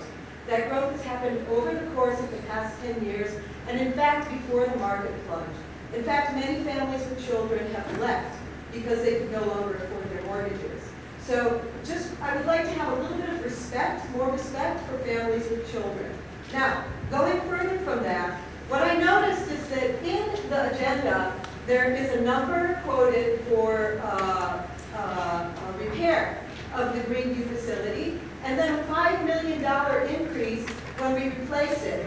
We spent a lot of time discussing the changes here, but not what that differential really means, and if there are options in between that would cost us, even if you did replace, maybe they would cost us a little bit less money. That's a huge difference. 1 point something million and 5 point something, you 7 point something. You can all look at your agendas, it's right there, but it was glazed right over. And I think that for the people with children in particular, and others who aren't golfers, that's exactly the problem. Is yes, this community center belongs to us all, but over at Greenview, there's not as much participation. And you can quote how many golfers there are, and I will tell you, I called this morning, there's 300 members there, and there's 500 children at Coyote Valley. So we need to consider the families and the children in a much broader way. And yes, we've been here 10 years and longer, and some children have already grown up and left. So there's that. And then also, there is an environmental impact of crashing down these buildings, of demolition of these buildings, and that also needs to be considered. And the environmental impact, furthermore, of demolishing and then rebuilding, and how long that will take. And who are the residents who will suffer from the noise and the dust and all of the commotion regarding the rebuilding of those buildings? So all of those things, environmental impacts, considering the children in these decisions more and more and more, because we do represent a majority, actually. We unfortunately are not well represented on the board, and there's a reason for that. We have families. We have to attend to our children. We have jobs. Many of us are commuters. We are needed on that board. We are underrepresented, and we should be represented better. But unfortunately, when young people with children make the decision whether they should be on the board or not, they consider how much time that's going to take away from their being with their children. But that doesn't mean that our voice is not important and shouldn't be more dutifully considered in this whole process. And sir, I've been here 12 years. And I know lots of people who, my child here 12 years or more. Thank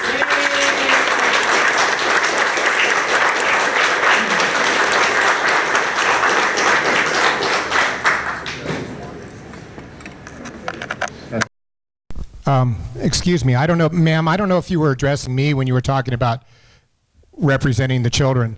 If you had read my article in the July Views, it addressed very much so that we needed input from the young families that have moved in here. So to suggest that I am not concerned about the families and the children, if you...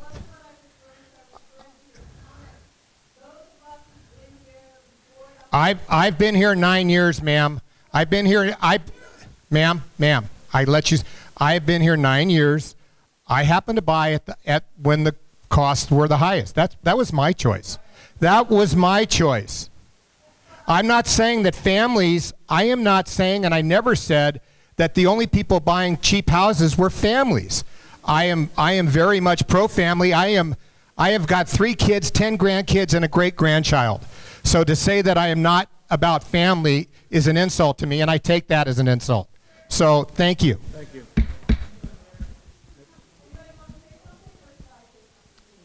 That's it. Please, somebody else has your turn. Let somebody else have a turn, please.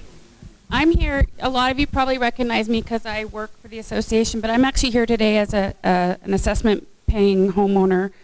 And I have to say, with every ounce of passion, that I love living here. We moved here because my son at 2, we wanted him to have a really good, safe place to grow up. We didn't rush in the $65,000 thing or anything, but there are a lot of things here for him at the age he is now to do. In another 2 years, he'll be 13, and all of that kind of stops. So the thought of having the golf, the junior golf, and the tennis courts, and a better community center up here where he can have a place to go and friends to hang out with, to me means the world. So I am 100% behind making all of this better, and I don't think it's going to cost us $5,000 a year to make it happen. I trust the board. I trust the people who are behind it.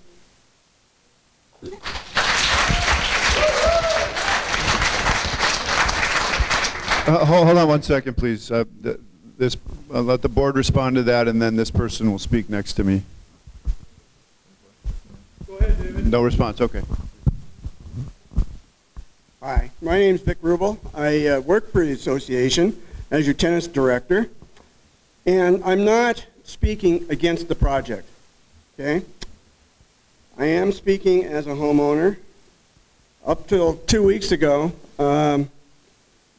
the board was ready to put off having additional tennis courts. They did that without asking somebody that works for them. That time we made it plain that there were a lot of kids, a lot of adults that are using them. And so instead of going into as it was stated then, a second phase, apparently it's back on the board again. However, speaking as a homeowner, I'm worried about the process. If you weren't getting information from somebody that worked for you, where did you get information regarding having a gym? Where did you get information regarding having a snack bar for the tennis players and golfers? Any tennis players here? You guys like snack bars? No. The point is, I'm worried about where we're getting the information to do this building, okay? I'd like you to go back and do some more in-depth to solve this problem that we have. Please use the resources that are at hand. You guys didn't. I remember 3 weeks ago or 2 weeks ago when we had that meeting, I think it was Bill Server said, we don't need the tennis courts right now because he drove by. He drove by and didn't see anybody playing tennis. Hell, I drive by the golf course every day and don't see anybody playing golf.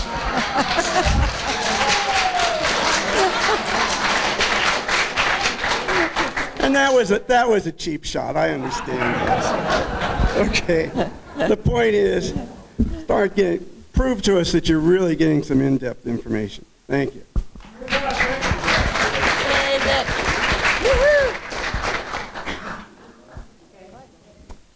Okay, getting to the family things, the Commons Committee is very passionate in supporting the kids and activities for families, teenagers, little kids. So anytime you guys have ideas, we'd love to hear them, because this community is made up of a lot of kids, families, all different ages, and we need to support all of that. Question in the back. You talked about doing these projects either consecutively or separately. If you were to do Hartman facility, obviously if it's closed down for any length of time, you lose revenue. How long do you say that it would take to do this? And would those funds then be going into the capital fund towards the payment of the building? Or what is your plan temporarily to, you know, have somebody have a beer or whatever? Would you move it over here if you started with the Hartman facility first? And would that help the overall costs?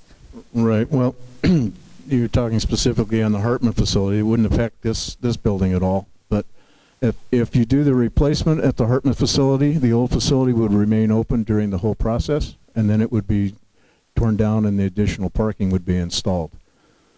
The process, I believe, from earlier forums is 12 to 15 months total. So it would continue to operate as is during a replacement scenario. If the scenario turns out to be a remodel, you'd probably have a taco truck sitting in the parking lot. And no revenue because they'd get the money. And we'd probably lose a lot of employees. I guess it's me. You said it's on. Everybody hear me? I'm Jack Worcester. I've been here for 20 years. I've been working for 20 years in this community to make it better in a number of different venues. I'm hearing today from several sources that there apparently has not been a rigorous evaluation of what the total community really wants. I've heard about children. I've heard about a number of other things. I've heard about tennis, where someone was not consulted. And I believe there is an absolute need, and this has been put forth by other people, for a rigorous community survey to ascertain what the total community really wants.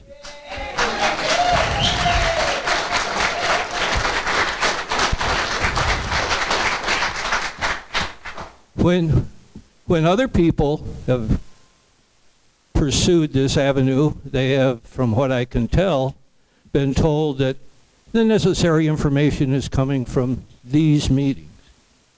These meetings are helpful, and the communication that basically takes place is we are talked to and we are written to through various venues in the community, but nobody talks with us, face to face, give and take, with an opportunity for real communication to take place. It's a one-way street at the moment, and we need some face-to-face, and it doesn't have to be knocked down, drag out. It can simply be honest communication, and we see that replete in our society all over the place. We're being talked to, being written to, but we're not being talked with. Number two, I believe when we look at this process, there is obviously a large need for a business plan, be it a 5-year plan, a 10-year plan, that's published to the community.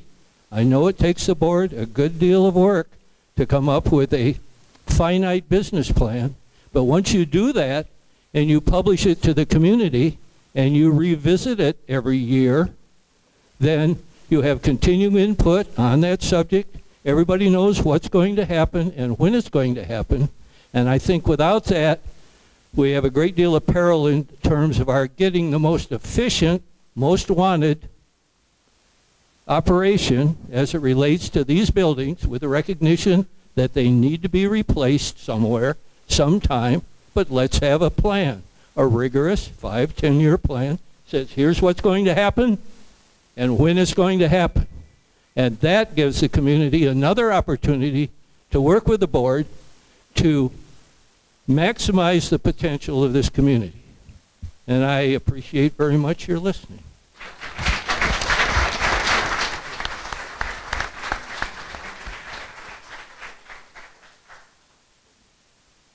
My name's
I'll answer it in my opinion. I'm speaking for me. I'm not speaking for the board. I am a member of the board. I'm speaking for me.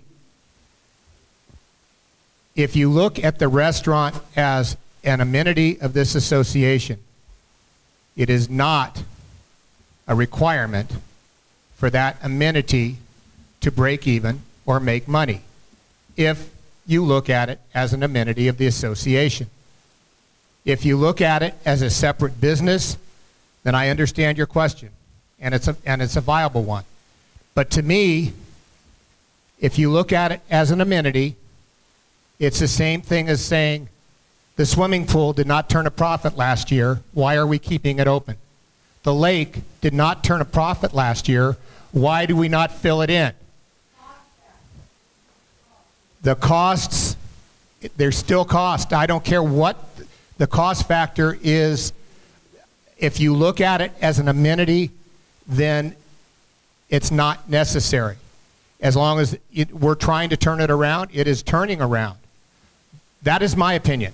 But if you look at it as a business, your point is very valid. Your concern is valid either way. I'm not trying to shine that on. I'm just saying that as an amenity, it is not an amenities requirement to break even or make money. That's the way I understand it anyway. When you're paying dues for an amenity, it's not the requirement of the amenity to pay for itself. Also, thank you, Bob. If I look at the budget for this year, and we're tracking to budget almost all over the board, food and beverage is $56 of your assessment if you own a house. The amenities are $108 of your assessment.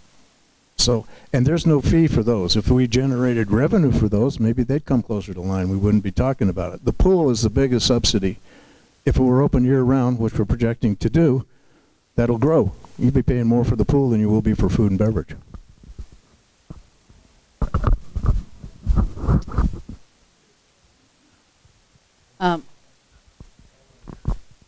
Good afternoon. My name is George Burrows. I've been active in the tennis community and would just remark that if, as you all are forced to look for ways to drill down on expense and lessen it in this process, particularly if you go to replacement on both properties, please don't put off the tennis courts, because it looks like to me that we're making the kinds of commitments that will use up basically all the chits we have in the community for a couple of generations. So we won't get tennis courts if that's which is our impassioned plea and hope for the community for 8-10 years, I don't think.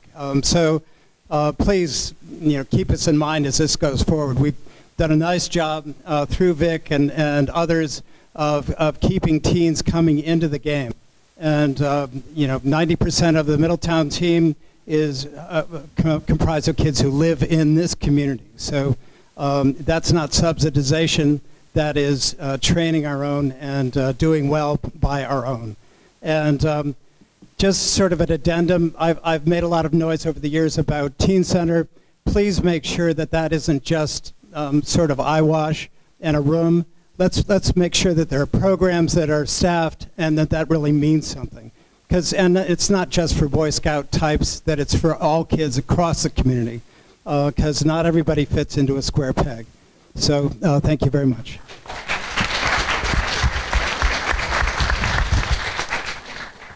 My name is Deborah Heimbach, and I have lived in the community since 1987. Had my house built at that time, raised my daughter, and the amenities that were supposed to go up on Raven Hill, the park and stuff, never got built while she was here. And I noticed, but there's a nice park there. We still don't have bathrooms up there for the people who come to use that park. One of the things that I have paid in as a member of the community all this time is for golf and for the people to be on the golf course. We've paid for lunches. I know when I first moved here, we subsidized the lunches at the restaurant to the tune of $2.50. So you got to go in and pay for your lunch for $2, and then the association subsidized it for $2.50. This has been a habit within this community for the last 26 years that I know of. And I do believe at this point in time, the restaurant is no longer an amenity. It is a free lunch for the 300 members that are a part of the Golf Association. But for the other 5,300 of us that live here, we're paying for your free lunch. We're paying for subsidized lunch. Okay. The other thing is on the golf. That has been an amenity that has been a part of our association. But as you look to associations across the country, the membership in golf and the playing of golf has changed over time. And I think might be a challenge to go ahead and see if we can make the golf course into a break-even situation. There's been several different communities that have contracted with golfing associations or golfing management companies to come in and to turn a profit or at least to break even. And I think the time has come for us to examine that kind of situation in order to maintain the golf course that's here. And if it's not a viable thing for the 300 people of the community that are members of the Golf Association, then we might need to look at something different to do with the situation. But until then, not keep looking at putting money down where we're subsidizing with our amenity fees. 61% of the fees that go into amenities subsidizes the golf, which is 300 members of our community, as opposed to the 550 kids, as well as the rest of us that are halfway in between. The rest of the money can be used to support our amenities that we have that support the whole community. Thank you.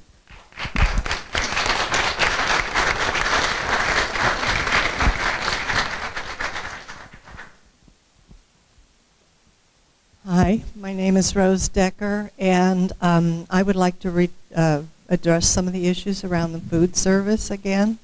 I, for one, would like to know the breakdown between food and drink. I mean, how much of it's food and how much of it's drink.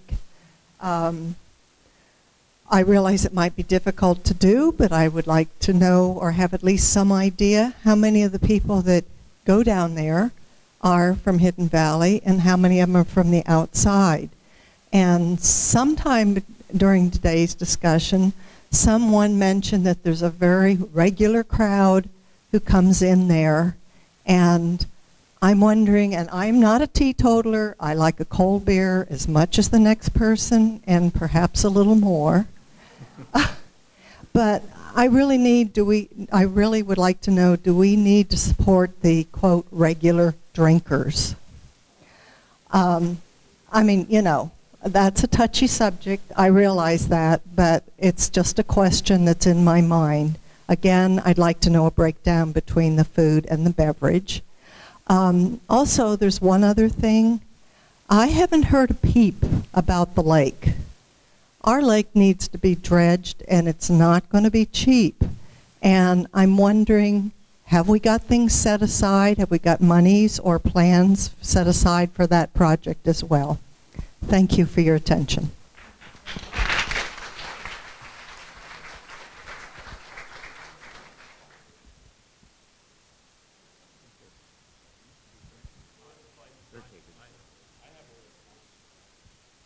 That comment.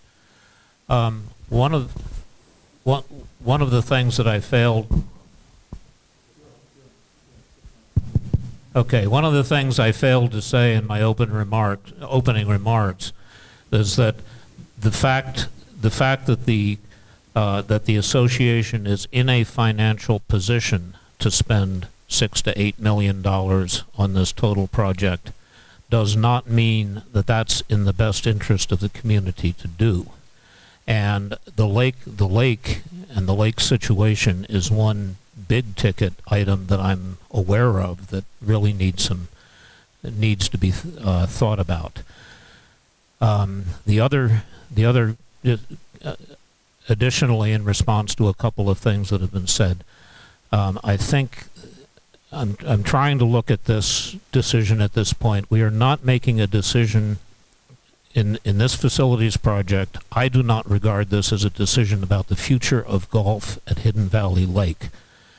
The lake the golf course has been part of the community ever since the get-go, and deciding its future in the long run is a big decision, but that's not our decision immediately. The third thing I'd like to say is that amenities certainly are things that we pay for through our dues, but in all cases the scale of the amenity and the amount of our dues that we want to put into them is a variable that is under our control. So.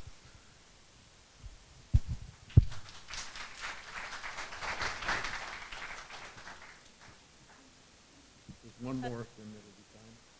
Okay. Hello, my name is Christina Della Valle, and I'm a business owner here in Hidden Valley Lake, and also I am a director of economic development. That's what I do, start up businesses.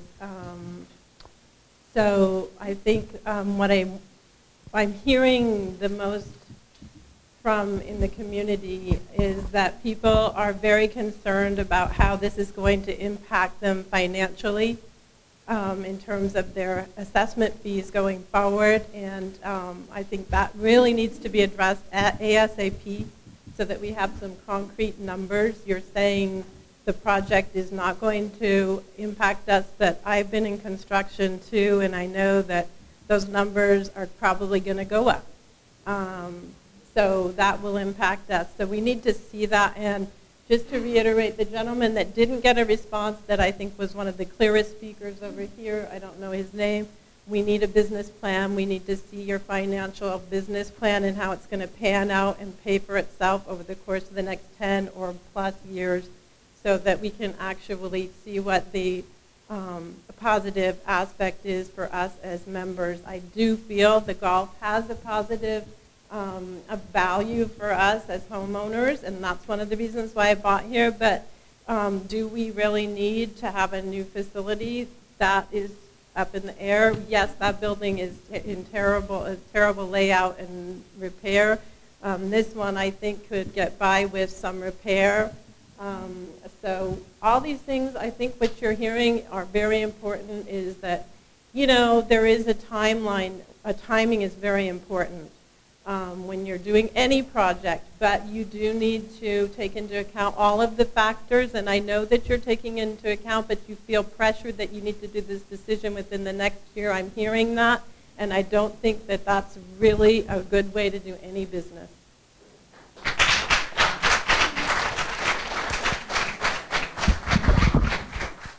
The time is up, so this will definitely be the last one.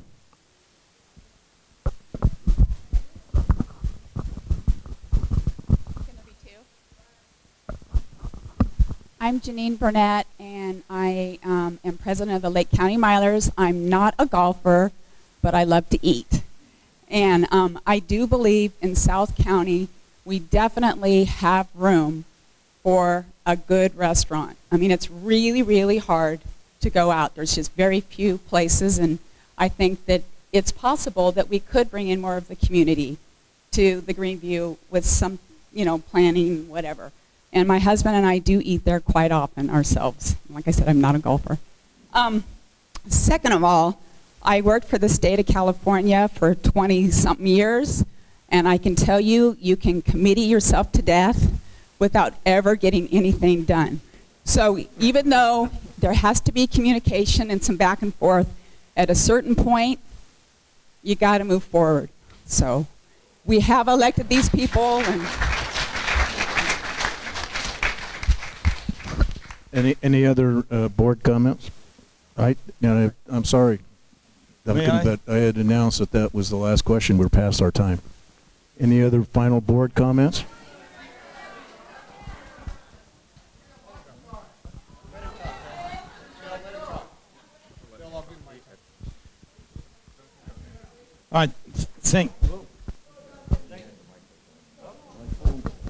Thank you. Thanks, Bill. I'm the last person. Duncan McInnes, and currently I'm chair of the Lake Committee. And I think I've had a great introduction here to most folks and a lot of concern about the lake, and we really appreciate that. I'm speaking as a homeowner, but I'm also speaking as a representative and representing the Lake Committee. My concern with all of this is that we have a lake that has not been maintained in 40 years.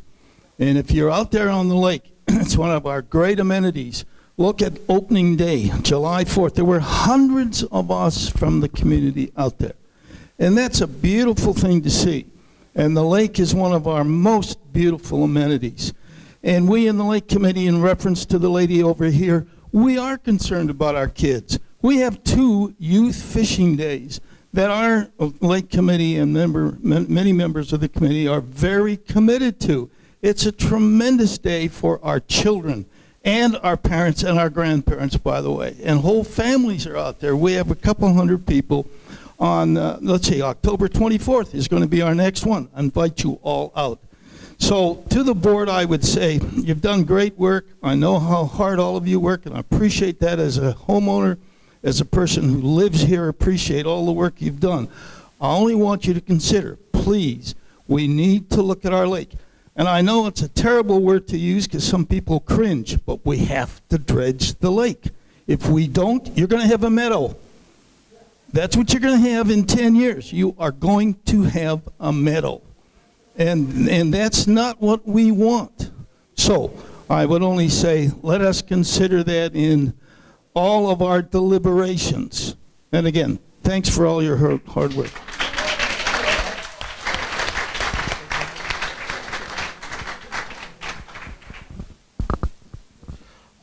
First thing I want to say is thank you all for coming out, and thank you for your input. And there's something else that goes through my mind as I'm thinking about all of this and what's going on. As you will remember, back in 2004, when we had this big building boom and stuff like that, there was a concept called Valley Oak. Large housing development out on the highway, between the highway and here. And because the construction industry went, so did that. But in my mind, that's going to happen. Maybe 5 years from now, maybe 10 years from now.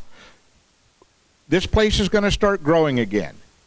And yeah, you know, there's a big debate about, you know, the losses or the subsidies that we have to put towards the restaurant and towards golf and everything else. But I think as this area grows, we're going to see a lot of change in the use of some of these amenities. I think we will see some of the improvement that everybody's you know, asking for. Yes, it's long term, but you know, just doing away with everything now, I don't think is feasible. I think we're going to see a lot of improvement around here. You're in not just people using our amenities, but in the way this whole valley is looked at. And so we have to look at everything that's going on around us when we're making these decisions. We can't look at just the little sphere of Hidden Valley Lake. We have to look at Coyote Valley. We have to look at South Lake County as we're doing all of this stuff and evaluating it and seeing where we're going. One of the things that I think we're going to see as this growth happens is right now, I think, what, 25% of our lots are not builded on? Is that 25 to 30% of our lots are vacant? Yeah.